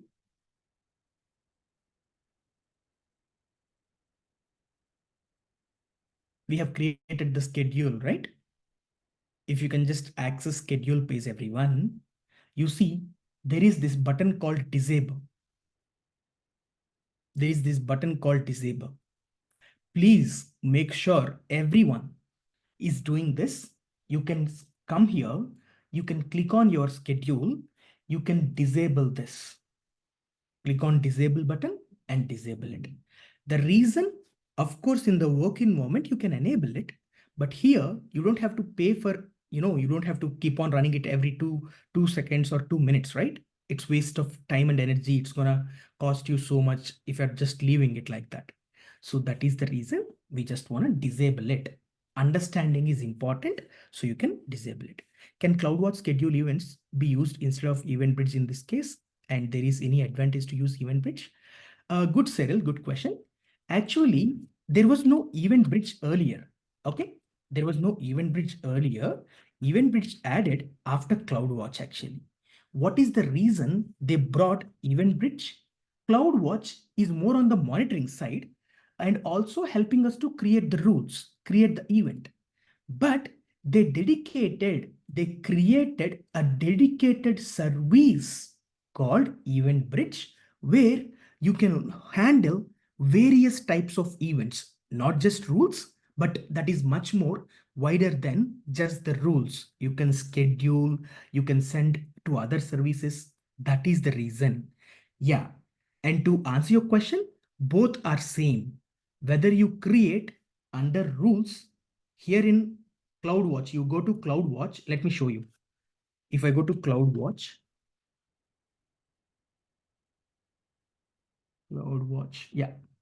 If I click on rules, let's see what's going to happen. It will redirect me to Event Bridge. They are not supporting it as a separate thing anymore. They're just redirecting it to event bridge. Let me click on here, rules. You see, immediately the screen is changing, is redirecting to the event bridge events. Both are same. Both are same. You can see Amazon Event Bridge. Earlier, they were having events as a little concept, but they made it as a dedicated service now. That is the reason we are doing it under Event Bridge Service 7. Hope that makes sense. Awesome. With that said, this is more than enough for now, everybody. So I hope you're able to understand whatever the little demo that we have able to do. So what we're going to do, we can go for maybe a bit of bigger break of lunch break or maybe something directly. Then we come back. We will spend maybe another 1 hour to discuss and to do API creation. Okay. Over there also, I made some automation. We will save the time by doing uploading of the events and everything, data, everything automatically. But we will understand the importance of API. We will see how it is. One quick question. Do you all have Postman on your systems? A tool called Postman? Just yes or no. If not, that's totally all right. We can figure it out if it's not there. Okay, if you don't have it, that's fine. It'll hardly take 2 minutes to install it. We will do that. Okay, awesome. I hope whatever we have discussed so far is helpful and you are able to understand the flows, everyone. We will do some similar hands-on right after the break. Awesome. Giving the floor back to you, sir, so that you can just set up the time and everything. Thank you very much, Prof. So we can take, Prof, how many minutes break is okay by you? 15 or 30? Because it's been some time, so more than 2 hours, right? I would prefer 30 minutes break so Okay. that, the people, especially it's in EST hours, so people can go and have lunch and then they can come back. All right. And we can even give more time, but the reason I'm giving 30 minutes so that we can wind up a bit early, right? So after the break, we That's will fine. try to spend 1 hour or maybe 1 hour 15 minutes everyone, so that we are done for the day. So let's put a quick timer for 30 minutes, Samba. That should be decent That's enough. right. Sure. All right, Okay, sir. so All let's right. begin at 6:45 my time. It's 6:60 now. All right, everyone.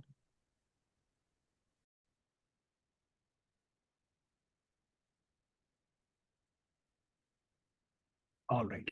So before the break, what we were trying to do is that we were trying to create little Lambda function that can automatically start and that can automatically delete, right?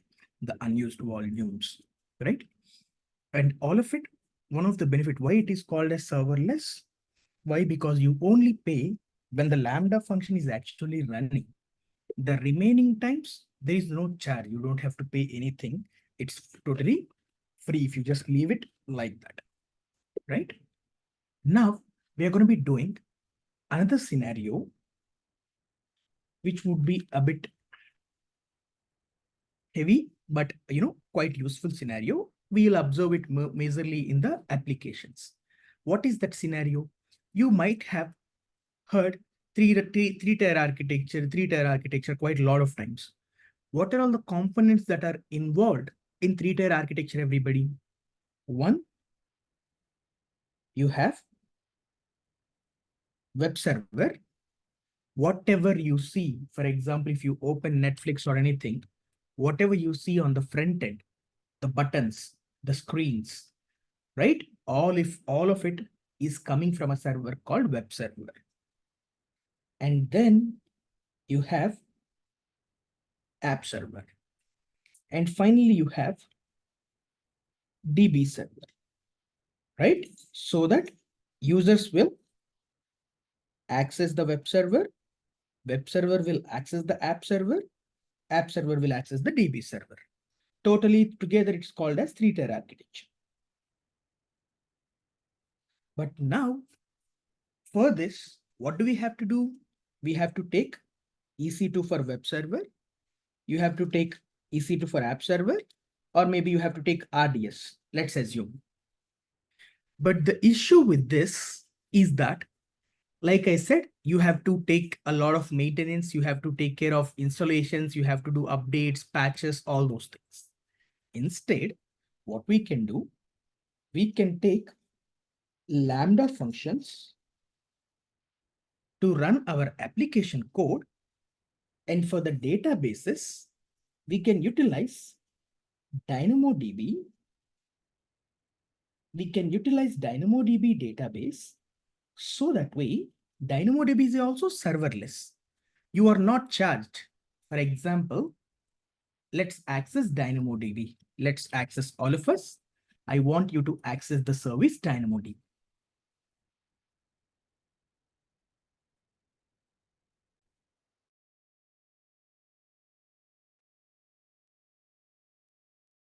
I want you to access the service DynamoDB.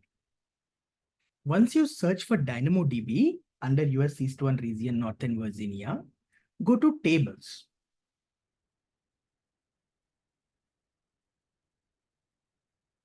I want you to go to tables. Tables is on the left side. You can click on the tables button. You can access it. And if you click, if you see here, are we all able to see two tables with the name food items and another name food orders? Food items and food orders. And who created them and when we created them? If you remember, in the CloudFormation template that we have used, the CloudFormation stack, which we have created, that stack have the code to create DynamoDB table. And what is the benefit of DynamoDB? It is NoSQL and also serverless. At the moment, it's not built. I just have the table. It's not gonna cost me anything because we are not storing data. There is no data. Until and unless we store the data, you can keep this table as it is. And you don't have to start this, stop this, nothing. AWS will take care of the whole maintenance for you. You just create the table and dump the data. That's it. So that is the reason we are picking up our database as DynamoDB, which is serverless, and also Lambda, which is serverless. Okay. Now what we are going to do, we will expose an API.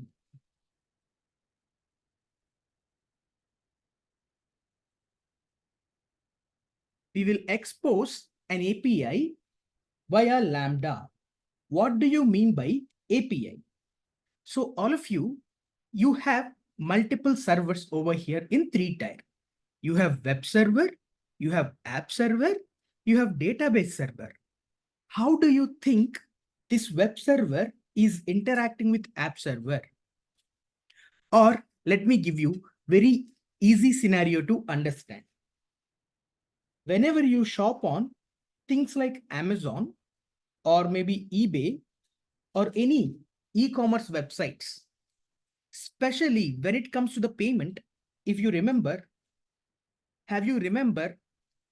it's taking you to Stripe or PayPal, where they will collect the money for you. I mean, the amount from you whenever you're buying something, whenever you're ordering something. If you access Amazon or eBay or any e-commerce website, right? So you might see that they are, redirecting to some other Stripe or PayPal. Now the question is, does Stripe or PayPal, are these companies created by Amazon or eBay companies? Stripe product or PayPal product, are they created by Amazon or eBay? No. They themselves are different companies. They themselves are different products. So how come Amazon is able to call Stripe asking, hey, Stripe, you collect the money from this guy? How come eBay is asking PayPal, hey, PayPal, you collect $200 from this person because he ordered something at, in my website? How does it is happening? Because these people will expose an endpoint. Stripe will expose an endpoint, a URL called API. That URL can be used, that API can be used to call the Stripe ecosystem. In the similar manner, whenever you take your 3-tier architecture, your website, your web server, how exactly your web server connected to the backend, how exactly it is connected to the app server using API. So now for the next few minutes, what are we going to be doing? We are going to be creating APIs so that these APIs will be shared with the front-end developers to call from the website, to put it in website. As a backend developer, what they work on, they will create APIs. Okay? If you don't understand the whole flow in individual things, that is fine, everyone. But understand, see it as a high level overview and see how developers will finally able to create APIs. Okay, awesome.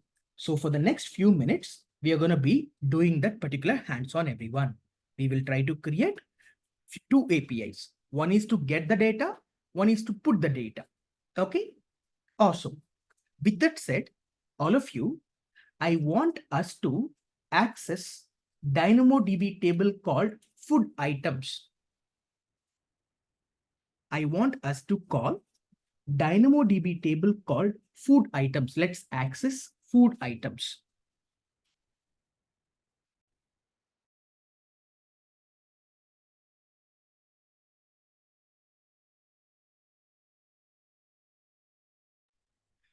Awesome.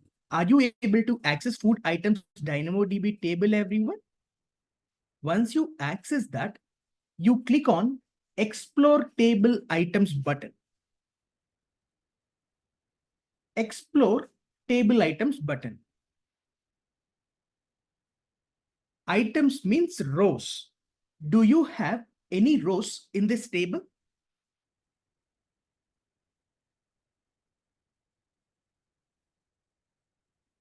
If you access the table, everyone, if you look at food items table, do we have any items? Do we have any rows?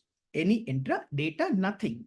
Why? Because when did we created this table, everybody? In the first half of the session, we created using CloudFormation template, isn't it? We created the stack in terms, created the table. And you might have done DynamoDB hands-on already. You can simply click on create item. You can create items, pretty simple. But instead of doing it, instead of keep on doing this, what I'm going to do, I have made it with a simple command for you so that you don't waste the time over there inserting the data. People, you can just simply click on create item. You can create it. You can just fill the information. You see, you can fill the information. That's pretty simple. But instead of doing that, I made a file so that you can easily put it. Are you able to, I want you to open VS Code. I want you to open VS Code. Okay. And open the file fooditems.json. I want you to open the file fooditems.json. Are you able to see the items, everyone? I mean, the data to start with. You can see pizza, you can see burger, you can see sushi. So this is the data that I want to insert, but I don't want to do it manually. So I'm going to upload all this file with a simple CLI command. If you go to README, if you go to README file, readme.md, let's access readme.md. Okay. In readme.md, everybody, there is a command in step number 3. There is an AWS CLI command in step number 3. AWS CLI command to write data into DynamoDB table from the CLI. So I want you to copy this command, paste it on the terminal and execute it. I want you to copy this command, paste it on the terminal and execute it. But don't just execute it, just read it and try to understand. You see, AWS DynamoDB. interact with AWS DynamoDB, batch write items. I mean, insert the items. And where are the items? They are in a file called fooditems.json. I put all of them in a file called fooditems.json. They are here. And what is the region of our DynamoDB bucket? DynamoDB table is US East 1. So that you don't have to waste your time 10 times, keep on clicking create item, create item, create item. All of it will be uploaded at once. Let's just hit enter.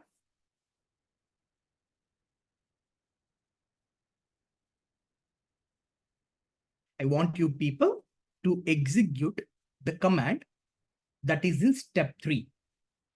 Once you execute this, you should see unprocessed items as empty. It means all items has been processed. All items has been uploaded. Okay?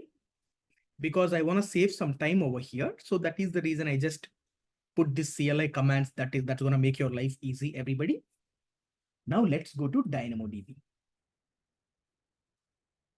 If I reload items returned, at the moment, it is 0.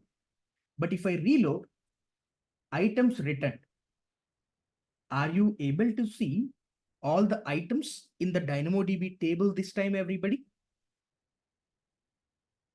All of you? Can you please confirm if you are able to execute that command and if you are able to see the items that has been inserted in your DynamoDB table, everybody?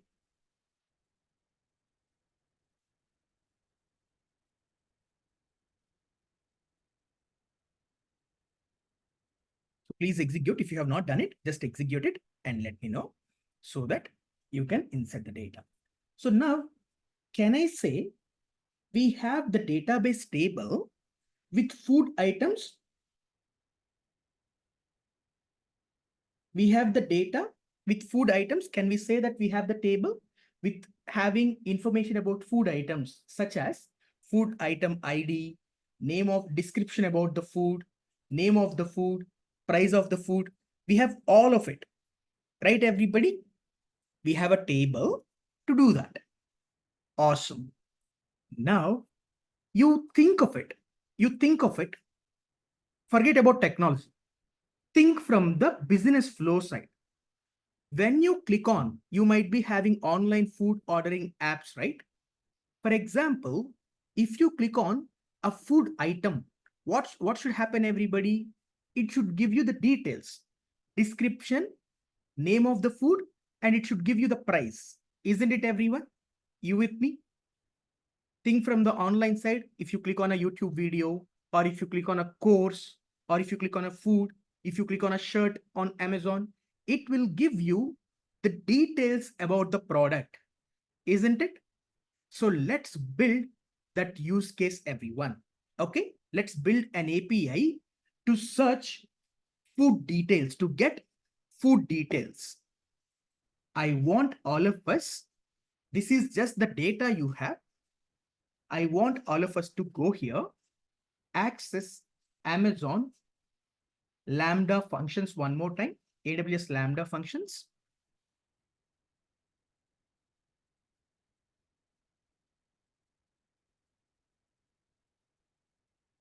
I want us to access AWS Lambda function.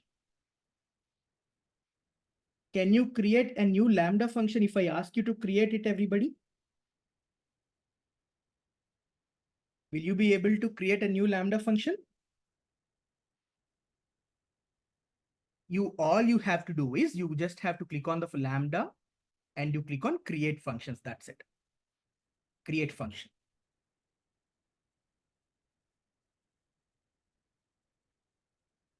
You click on create function. And now all of you, we put the function name as get food item. Yeah, this should be good. Get food item details. I'll put get food item details. We are trying to get the food item details.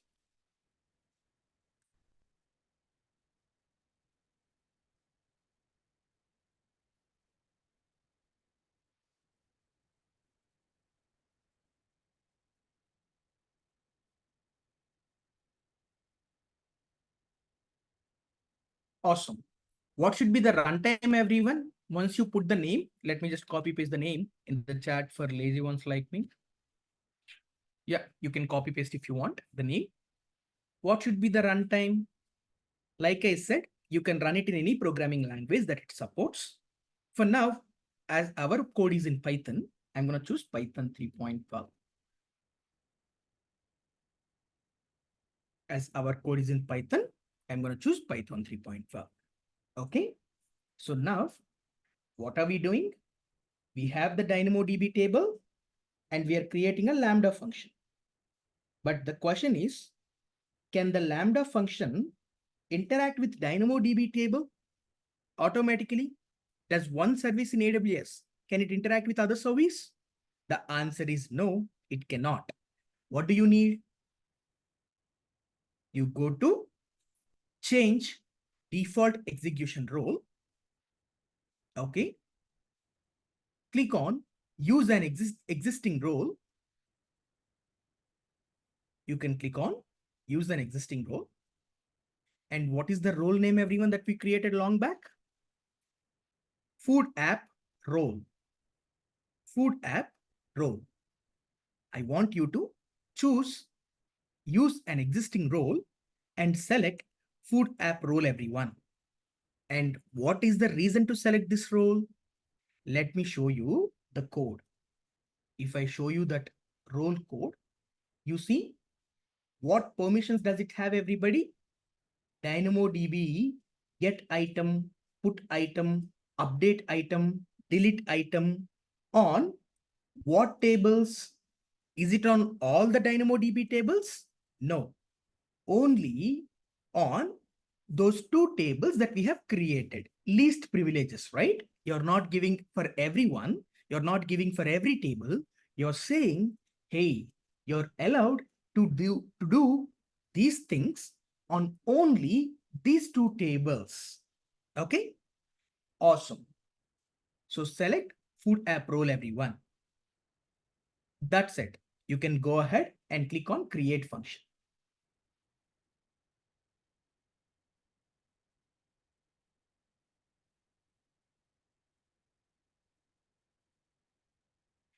All of you, have you created the base function, everybody? The basic function with the basic code?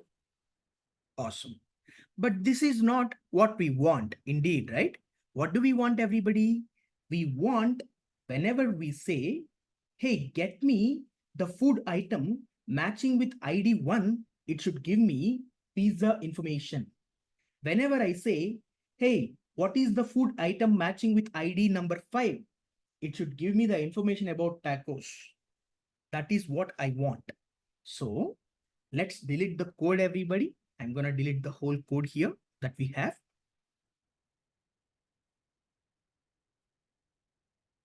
Let's delete the whole code. And then you can go to VS Code. In VS Code, in the project that I have given to you,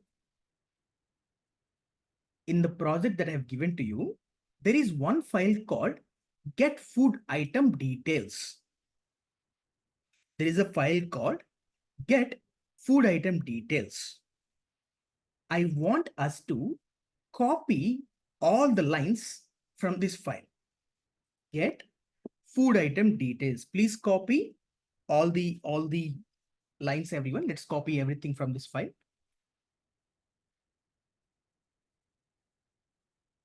Okay, you can copy everything from this file and you can go to your Lambda function. You can paste it. You can copy everything. You can go to your Lambda function. You can paste it. Okay. First question, are you able to copy paste the code into Lambda function, everybody? This is the job of the developers to create the code, right? Our intention is to understand Lambda function. Developers will write the code to do that. So, but it is, I'm not saying that you should not learn the code. I'm saying that you understand the high level view, but down the line, you should be able to, why can't you understand? So go step by step, line by line, try to understand, try to explore. Okay.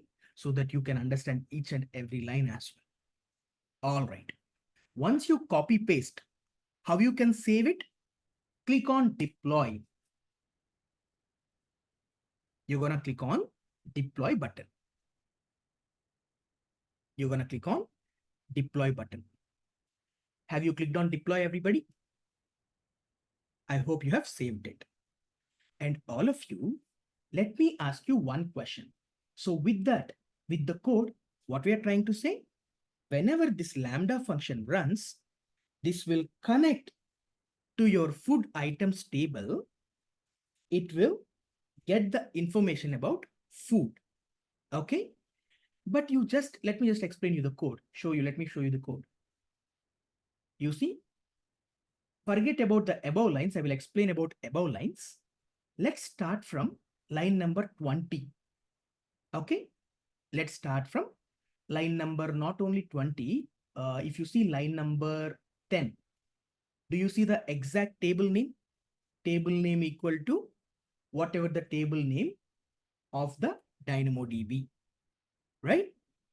And if you look at line number 20 to 24,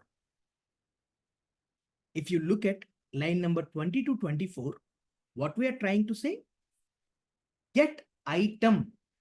We are trying to get a row. This is a table and you're trying to get an item. It means you're trying to get a row. And what row? You're trying to get the row where exactly food item ID, the column. You can see the column, food item ID, whatever the column number that we mention. If we do search for number 2, it will give you the first row. If you search for number 6, it will give you the number 6 row. But all of you think of it this way. Okay, you just think what would be the business flow for this. How exactly, when exactly you should give the information, such as maybe you want to display about tacos. The food details is tacos. When exactly the computer, when exactly you want Lambda function to give information about tacos. Is it every 5 hours? Is it every 5 minutes? Is it every 2 minutes? Think from the business side. When exactly you want, or what will happen? Let's take YouTube. When exactly YouTube video will play, everyone? When you click on the video or when you hover your mouse on the video, it will play. When exactly Amazon will show you more details about the product. For example, if you're watching a shirt on Amazon, you're seeing a shirt. When exactly it will display you the more details. If you click on the product, then it will display you more details, right? In the similar manner, it's not like the last example that we have done. If you want to delete volumes, that can be scheduled. But this has to be an event from the end user. End user have to say, hey, give me food item number 2 details. So that Lambda will take this input given by the end user. It will query in your database where IDs are matching, and it will give the information back to the user saying that, sir, these are the IDs that you have asked. Does it make sense, everyone, what I'm trying to convey? Are you able to understand? So this Lambda can connect with DynamoDB. But more important question, how you're going to expose this Lambda to the user? Can the user access your AWS account? Can the user run Lambda function? Just think of a user, a regular user who is using the mobile phone. No, they don't know all those things. They don't really care about all these things. All they will do is they will have their mobile phone in their hand. They will just simply press on the icon of tacos. That's it. All they do, they have their mobile phone on their hand. They will just press the button on tacos. That's it. And when they click on it, it will make a call. We have to expose an API via API gateway so that, this API gateway can be configured on the front end side, mobile app or web server, it will be configured. So now what we are doing, we are trying to create such API endpoint, but we don't have to create mobile app or web app right now, everyone. That's not our job. We will just test this API using Postman. Postman is the tool that you use to call APIs. Okay, so we're going to test it using Postman. All right, everyone. Let's access. I want all of us to access AWS API Gateway. You can search for API. You can search with a shorthand API.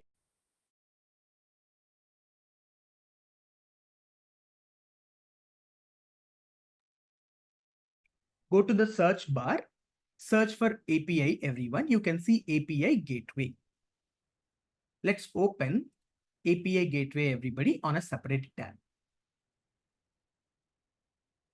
I want all of us to open API Gateway on a separate tab.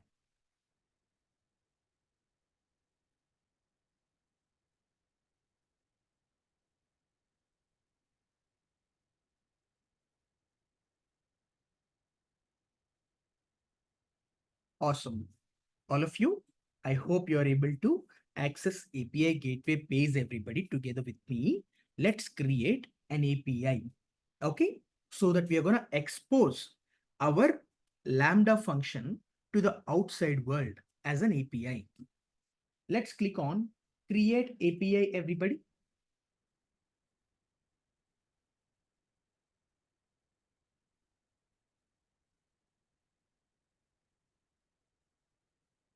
Let's click on Create an API. If you go to APIs, you see Create API button. Let's click on it. We want to create REST API, which is a standardized API, which is, approved or mostly used API. So let's utilize REST API, everyone. Okay, let's go ahead and click on Build. You can go to REST API section and you can click on Build.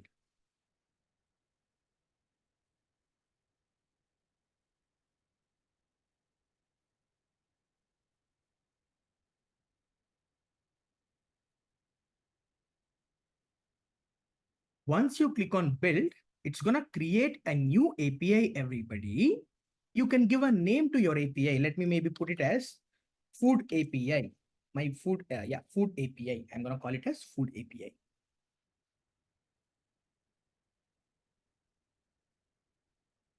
Or I can say, instead of Food API, I'm going to say Food App API. That makes more sense. Let's put it as Food App API. We are creating the food app.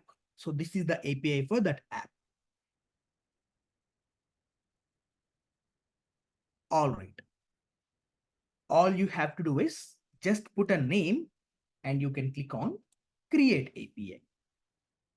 Just put a name and you can click on Create API. As simple as that.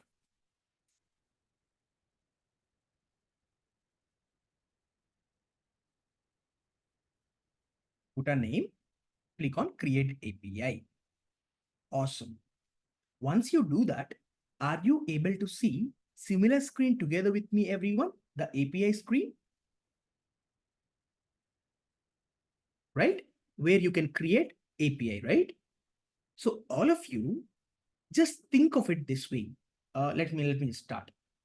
Once you are here, in order to create APIs, you have to create methods, get, put, post kind of things. I will explain what are they. For now, click on Create Method. For now, you can go ahead and click on Create Method.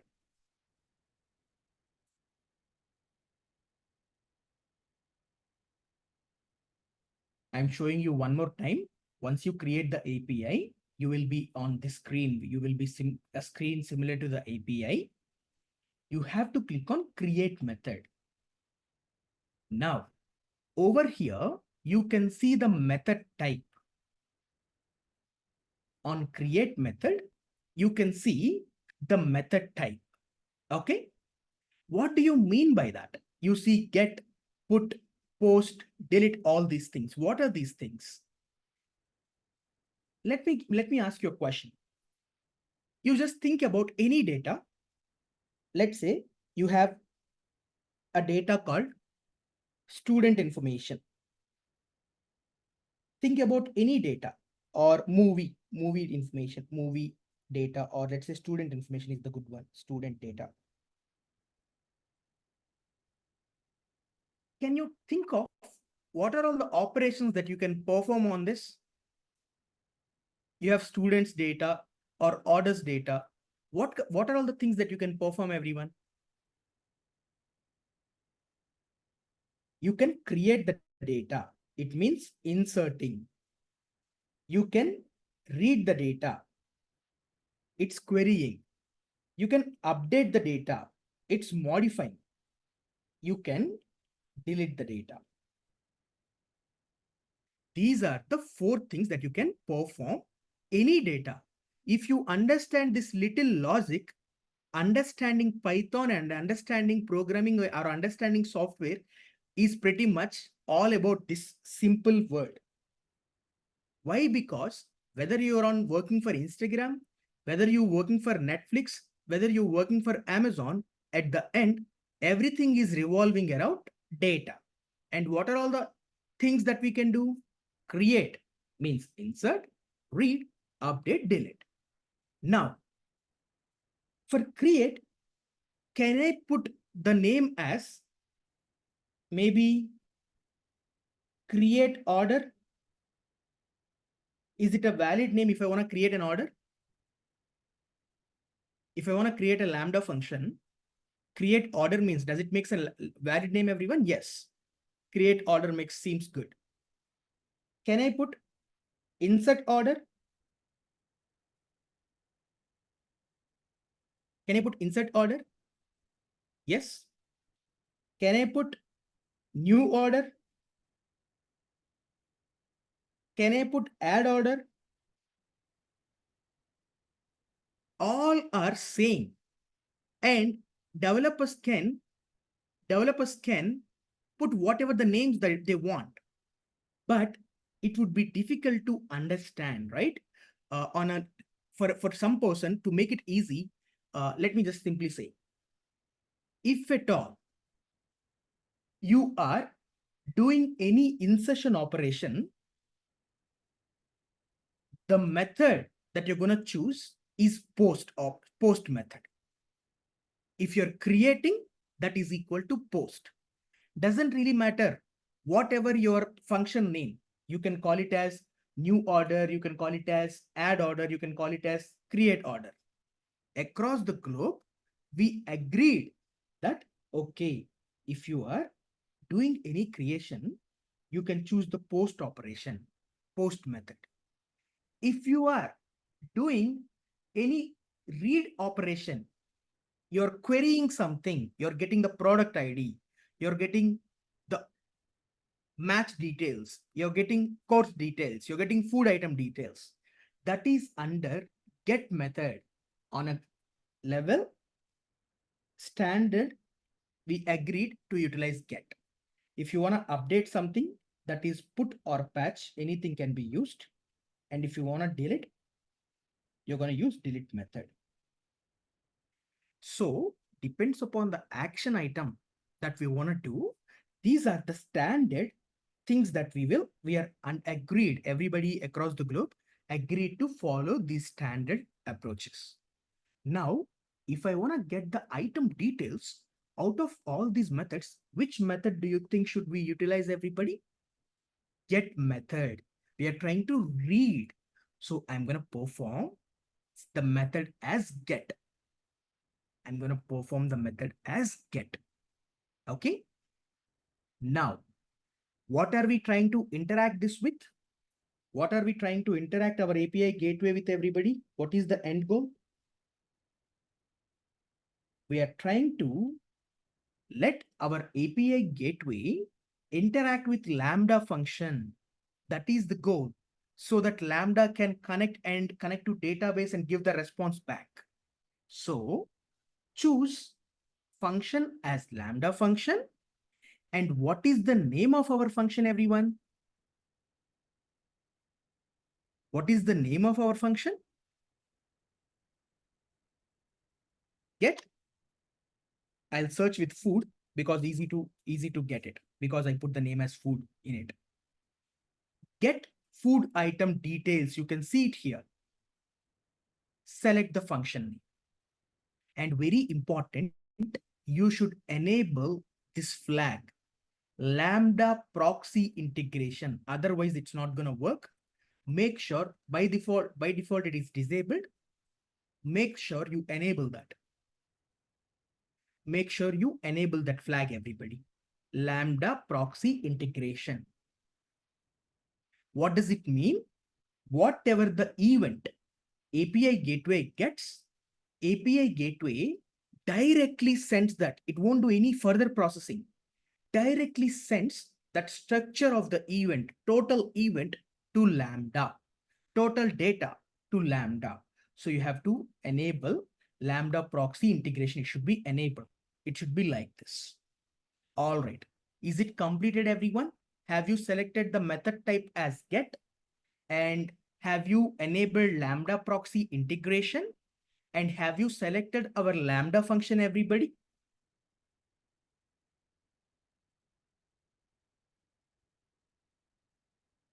All of you, these are the 3 steps. If you are done, you can go ahead and click on create method. You can go ahead and click on create method, that is on the right side bottom corner.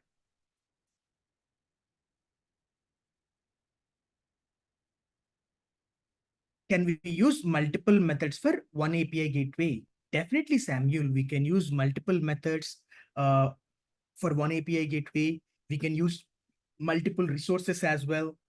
Yeah, for example, I can still click on, I can just put my cursor here. Again, I can click on create method.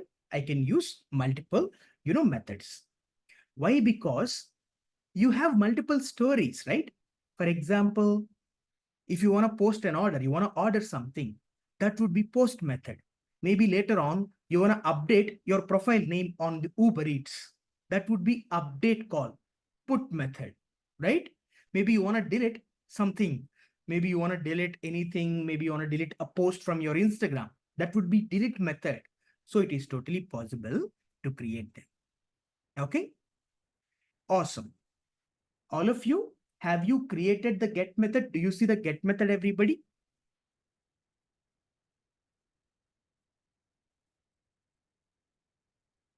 If you click on create method, you should be able to see the get method. And now all you can do is, you have done everything. You have to generate the URL. You have to create the URL. Okay. All you have to do is click on deploy API. Here is the deploy API button. You have to click on deploy API. You have to click on deploy API, everyone. Here it is, deploy API. And then you have to choose select a stage. You can deploy onto multiple stages like dev, test, production. It can create multiple stages so that, you're only deploying on dev first. If it is working, then you're deploying on stage, then you're deploying on production. You can create multiple stages. For now, let's click on new stage, everybody.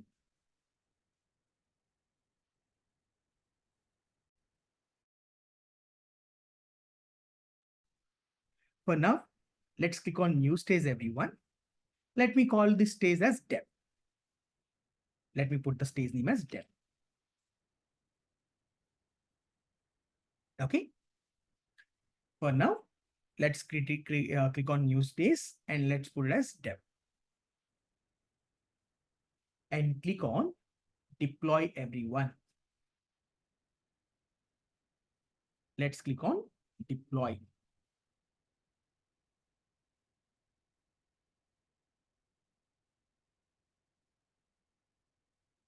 Awesome.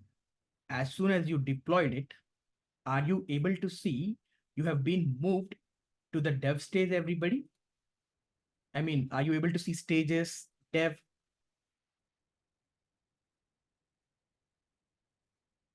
As soon as you click on deploy, you should be able to see the stages dev, right?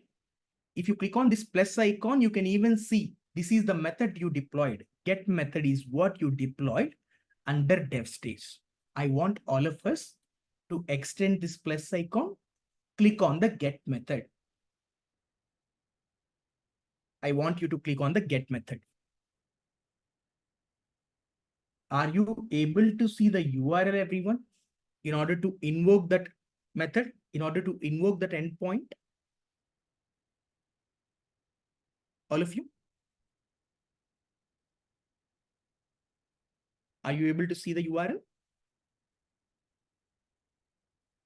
Now what you can do is, you can take this URL.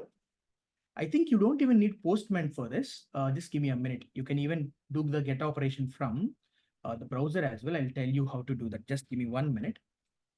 Yeah, I understood. Okay. Yeah. So what you can do is, you can copy this URL.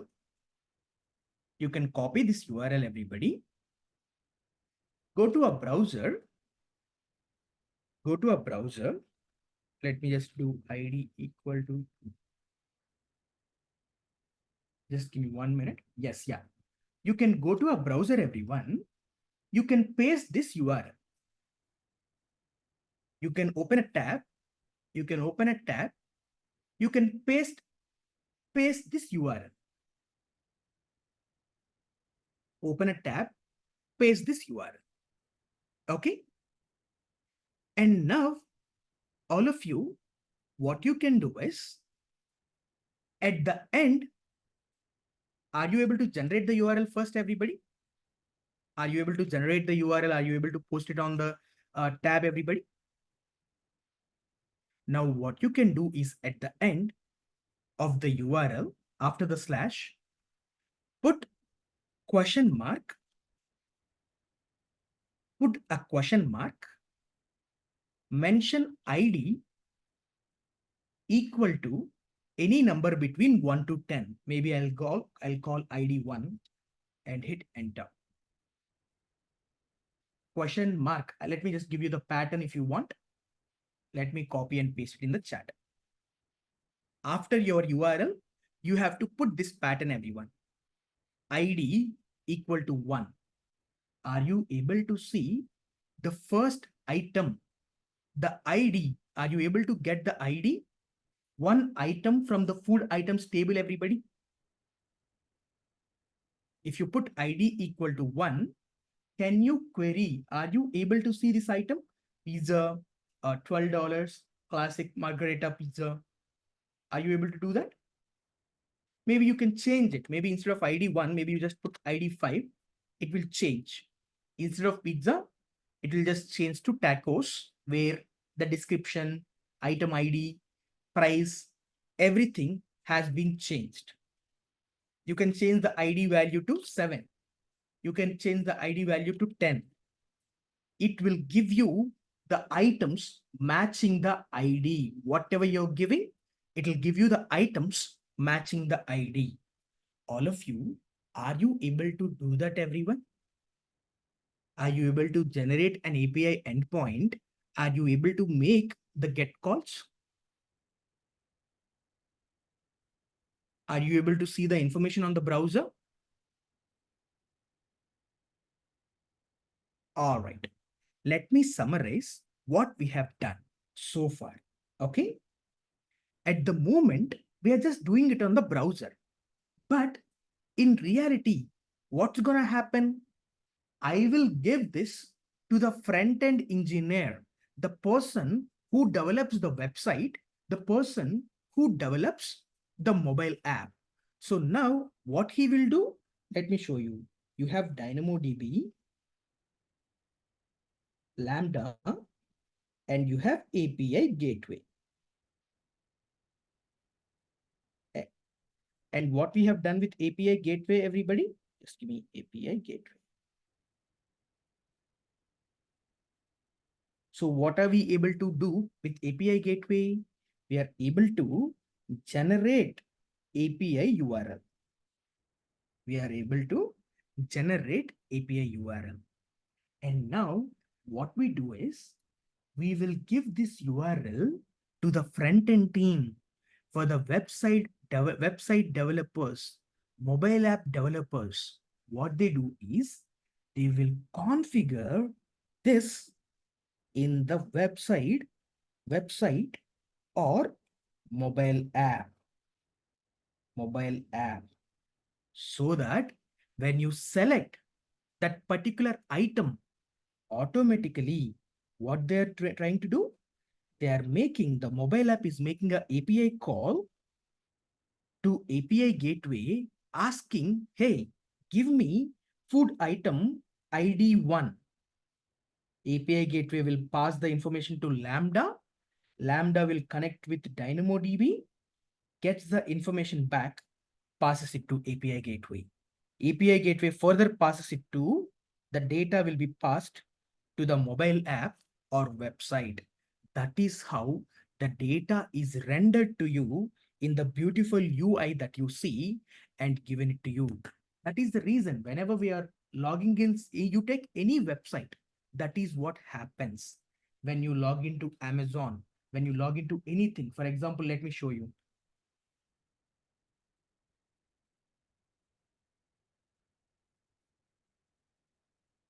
Come on.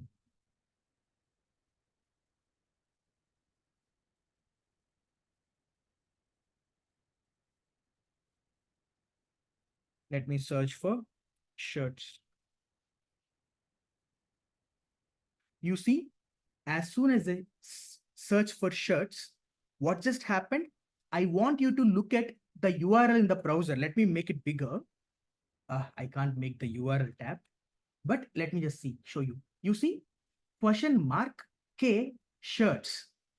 They're sending whatever the user typing, whatever the user searching, they are taking that input from the UI, they are making an API call to the backend.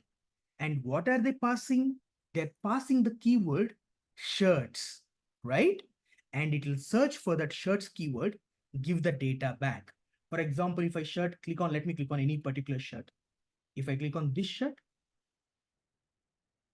you can again see what they're trying to do. They're trying to send the shirt ID in the URL. You can see that ID. Now what is happening?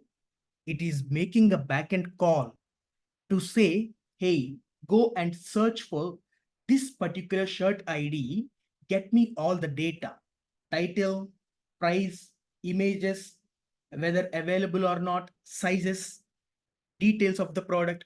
That is how UI is interacting with the backend, and backend is interacting with the database and returning the data back. That is the reason it's called as three-tier architecture. You have UI as web. This API gateway and Lambda together can be considered as app layer, and you have DB layer. This is how the connectivity will happen. And what is the best part about it? You don't have to run any servers because all these things are serverless. If I don't run them, I don't have to pay. I'm not running it anymore.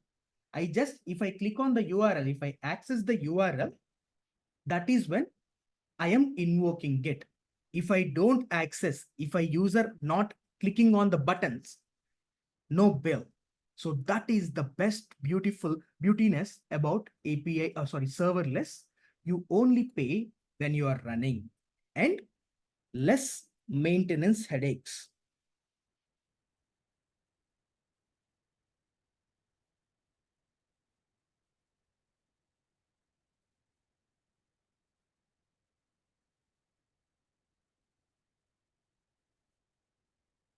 Awesome. So, Prof, won't the front end run on a server? Yes, Samuel, front end runs on a server, sir. Definitely, you are correct. Front end will run on a server. We are not, when you are talking about serverless or anything, we are not considering about front end. We are talking more on the API gateway side or backend side. Or else, for example, let me give you another great idea. Have you people heard the word AWS ECS? Have you heard the word Docker? You people have heard the word Docker, right? How will you run the Docker as a server? You have to launch EC2 and you have to run the Docker over there. Again, you have to manage all the EC2 and all those things. But instead, AWS has a service called ECS Fargate to run the containers, to run your Docker containers. And what exactly ECS Fargate does? Again, it is a serverless service to run your containers. You don't have to launch EC2. You don't have to mention to start or stop. You can just go there, you put your container, it can run. And it can underlying infrastructure handled by AWS. So now if you think about it, your website is also serverless, your app servers are also serverless, your database is also serverless. Once you run it, you will not have to break your head saying that, hey, our servers are up and running, or whether they are having CPU utilization issue. It is automatically scalable, automatically maintained with AWS with best practices. So even if you consider about, front end, this is one way, Samuel, or else others. I hope this make more sense. Okay. AWS ECS Fargate is one container tool where you don't have to run EC2 instances. It can manage underlying platform for you to run the servers. Okay. Awesome. With that said, this should be more than enough, everyone. I thought of, taking few more minutes to quickly summarize what you can or how you can, answer the questions about these particular things. Okay. For example, let me spend 5 more minutes or 5 to 10 minutes max to quickly summarize what we have done today. Okay. And the best part is you don't have to delete anything that we have done today. And why is that? Until and unless you run it, there is no pricing. So even if you leave everything like that, you're not going to be charged. Okay. So that is the best part. You don't even have to terminate the things. All right. So let me just quickly explain what we have done. So once again, serverless. So any questions so far, everybody? Or else I'll take the questions. Let me just quickly summarize. Then I'll take the questions. Okay. First thing, serverless means, what is the meaning, everyone? Underlying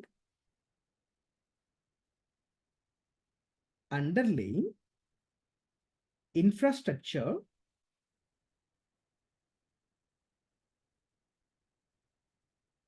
is managed by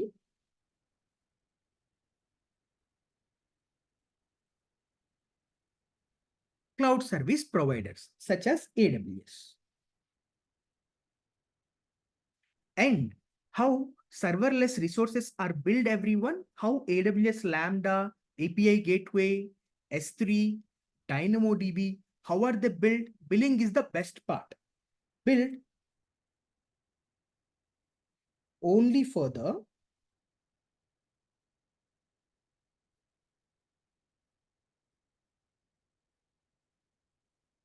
built only for the, like Uber example, you build only for the time and duration that you're using. Time, memory,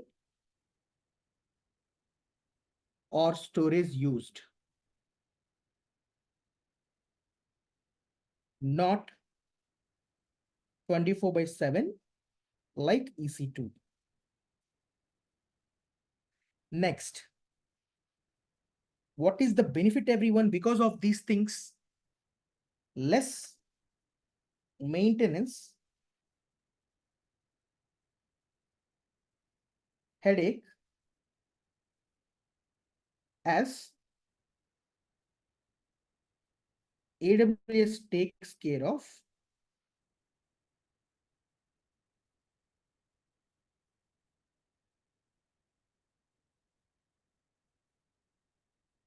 platform provisioning.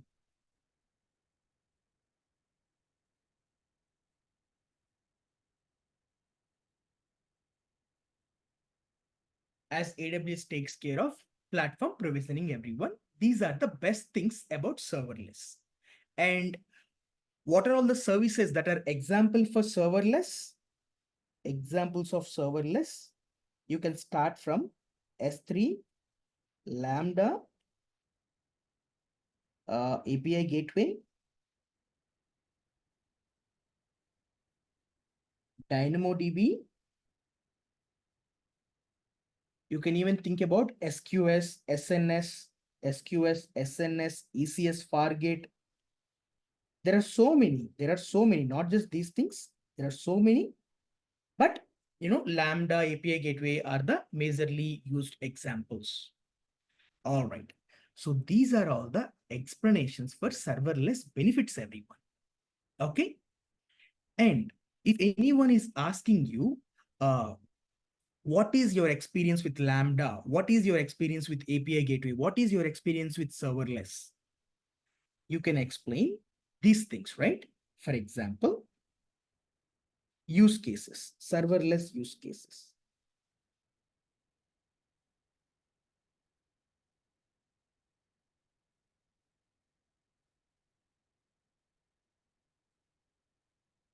Cleaning unused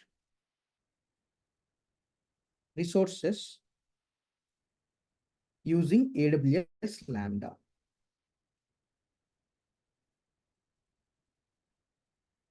And Event Bridge.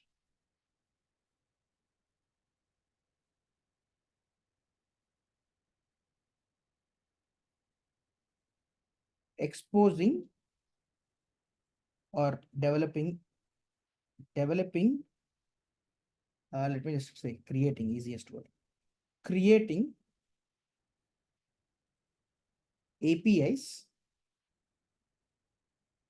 using API gateway,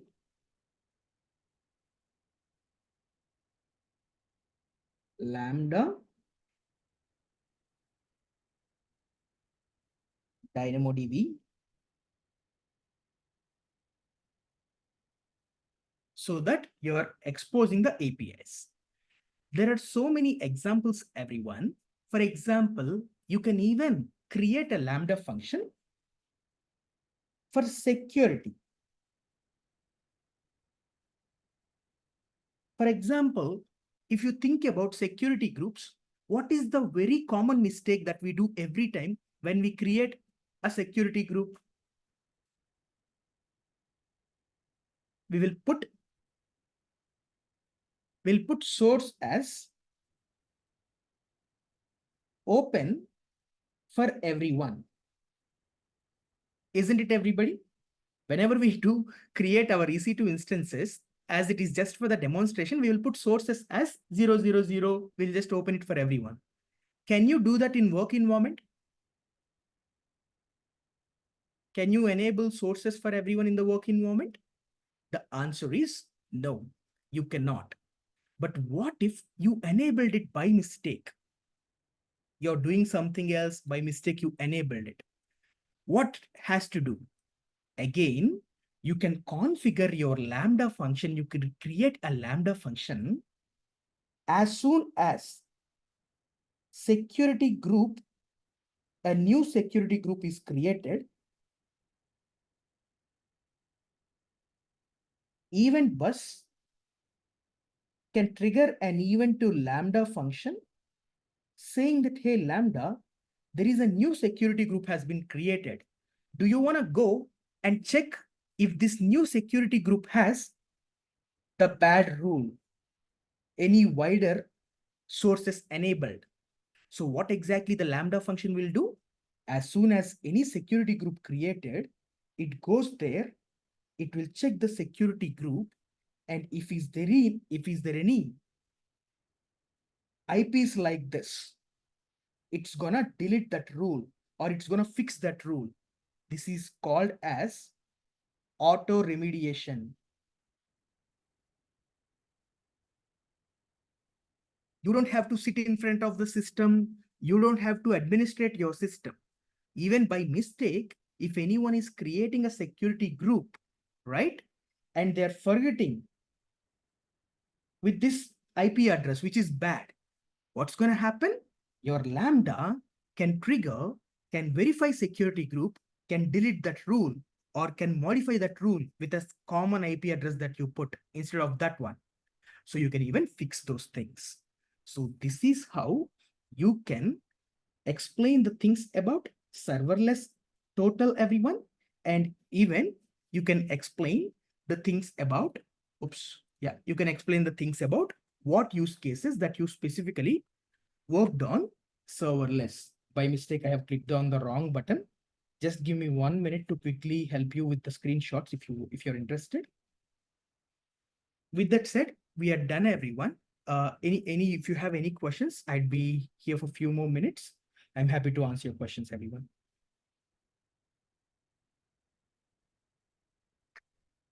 First of all, let me just take the screenshots.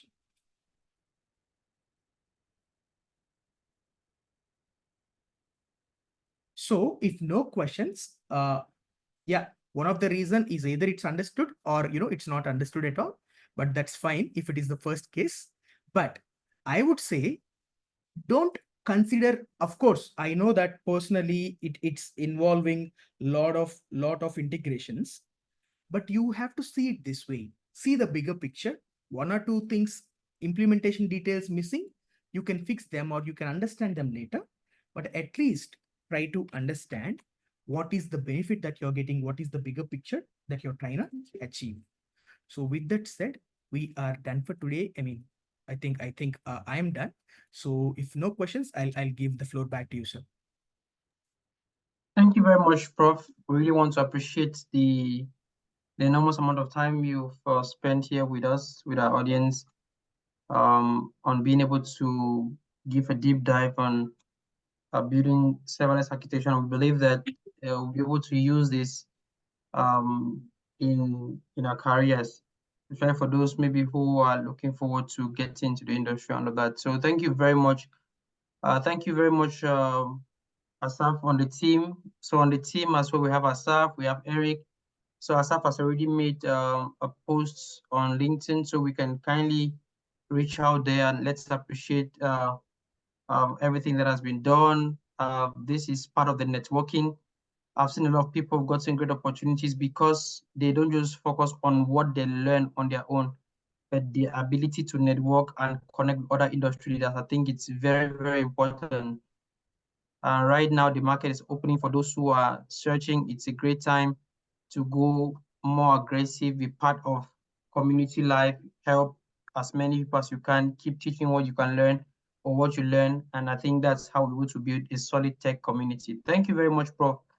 And definitely we look forward to having you back some other time in the future, share with us. So guys, can we appreciate Prof? Maybe let's get feedback. Let's get feedback. If there are no questions, let's get feedback. I think it'll be very important. Thank you, Prof. Yes. Yeah. Anyone has a feedback? Yes, Prof. Yeah, what I was saying is, so doesn't matter, like could be like I said, due to the time, I couldn't cover all the things that I planned, because you see, you people might observe that this particular session could be scary. Why? Because you have to handle Python, you have to explain people to understand Boto3, you have to understand Lambdas, you have to understand API gateway. Together, combining all of them, you have to, create that flow where it is working at the end. That is the reason people feel overwhelmed because of this workshop. But I would suggest everyone, take your time, understand what exactly individual components are doing. It could be Lambda, it could be DynamoDB, it could be API gateway. When you understanding all these things individually, then let's try to put it as a you know what do you say together approach, so that way you can combine all your learnings to solve the bigger problem statement. All right. So hope whatever we have discussed today is helpful, and I'm wishing you all the best, everyone. And if you have any further questions or feedback, like Samba mentioned, just share it with Samba, and then I can collect the feedback from Samba. All right. Once again, really appreciate giving me the time, and thank you everyone for joining. And I'm gonna take a leave and wishing you all for a great future. And feel free to reach out if you got any questions. As you can get in touch with Samba. Thank you Permission very to much, speak, Prof. please. Yes. Okay. Okay, yes, Corazon, I think you have the mic. All right, thank you so much, Mr. Samba, for this opportunity you've given us. Thank you, Prof. Bamsi. So I am actually, I don't know, it's a request. I don't know if I need to request for, or I need to meet you one-on-one for a mentorship. I don't know the services you provide privately, but I'm preparing to take the exams, the solutions architect exams. I'm actually done with the course on skill builder, AWS skill builder. So I was wondering if we could have like a revision, something that can, you know, familiarize some of us that want to take the exams with some of the questions that could possibly be asked. Yes, So that's what I want. really, yeah, Yeah. thank you, ma'am. Thank you for kind words. You people don't know how much I'm packed. Samba knows how much, the trouble that I go through every day.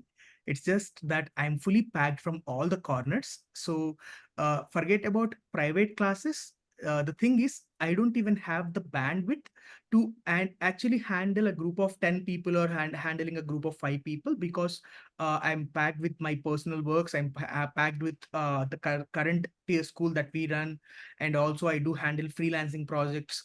So that is the reason.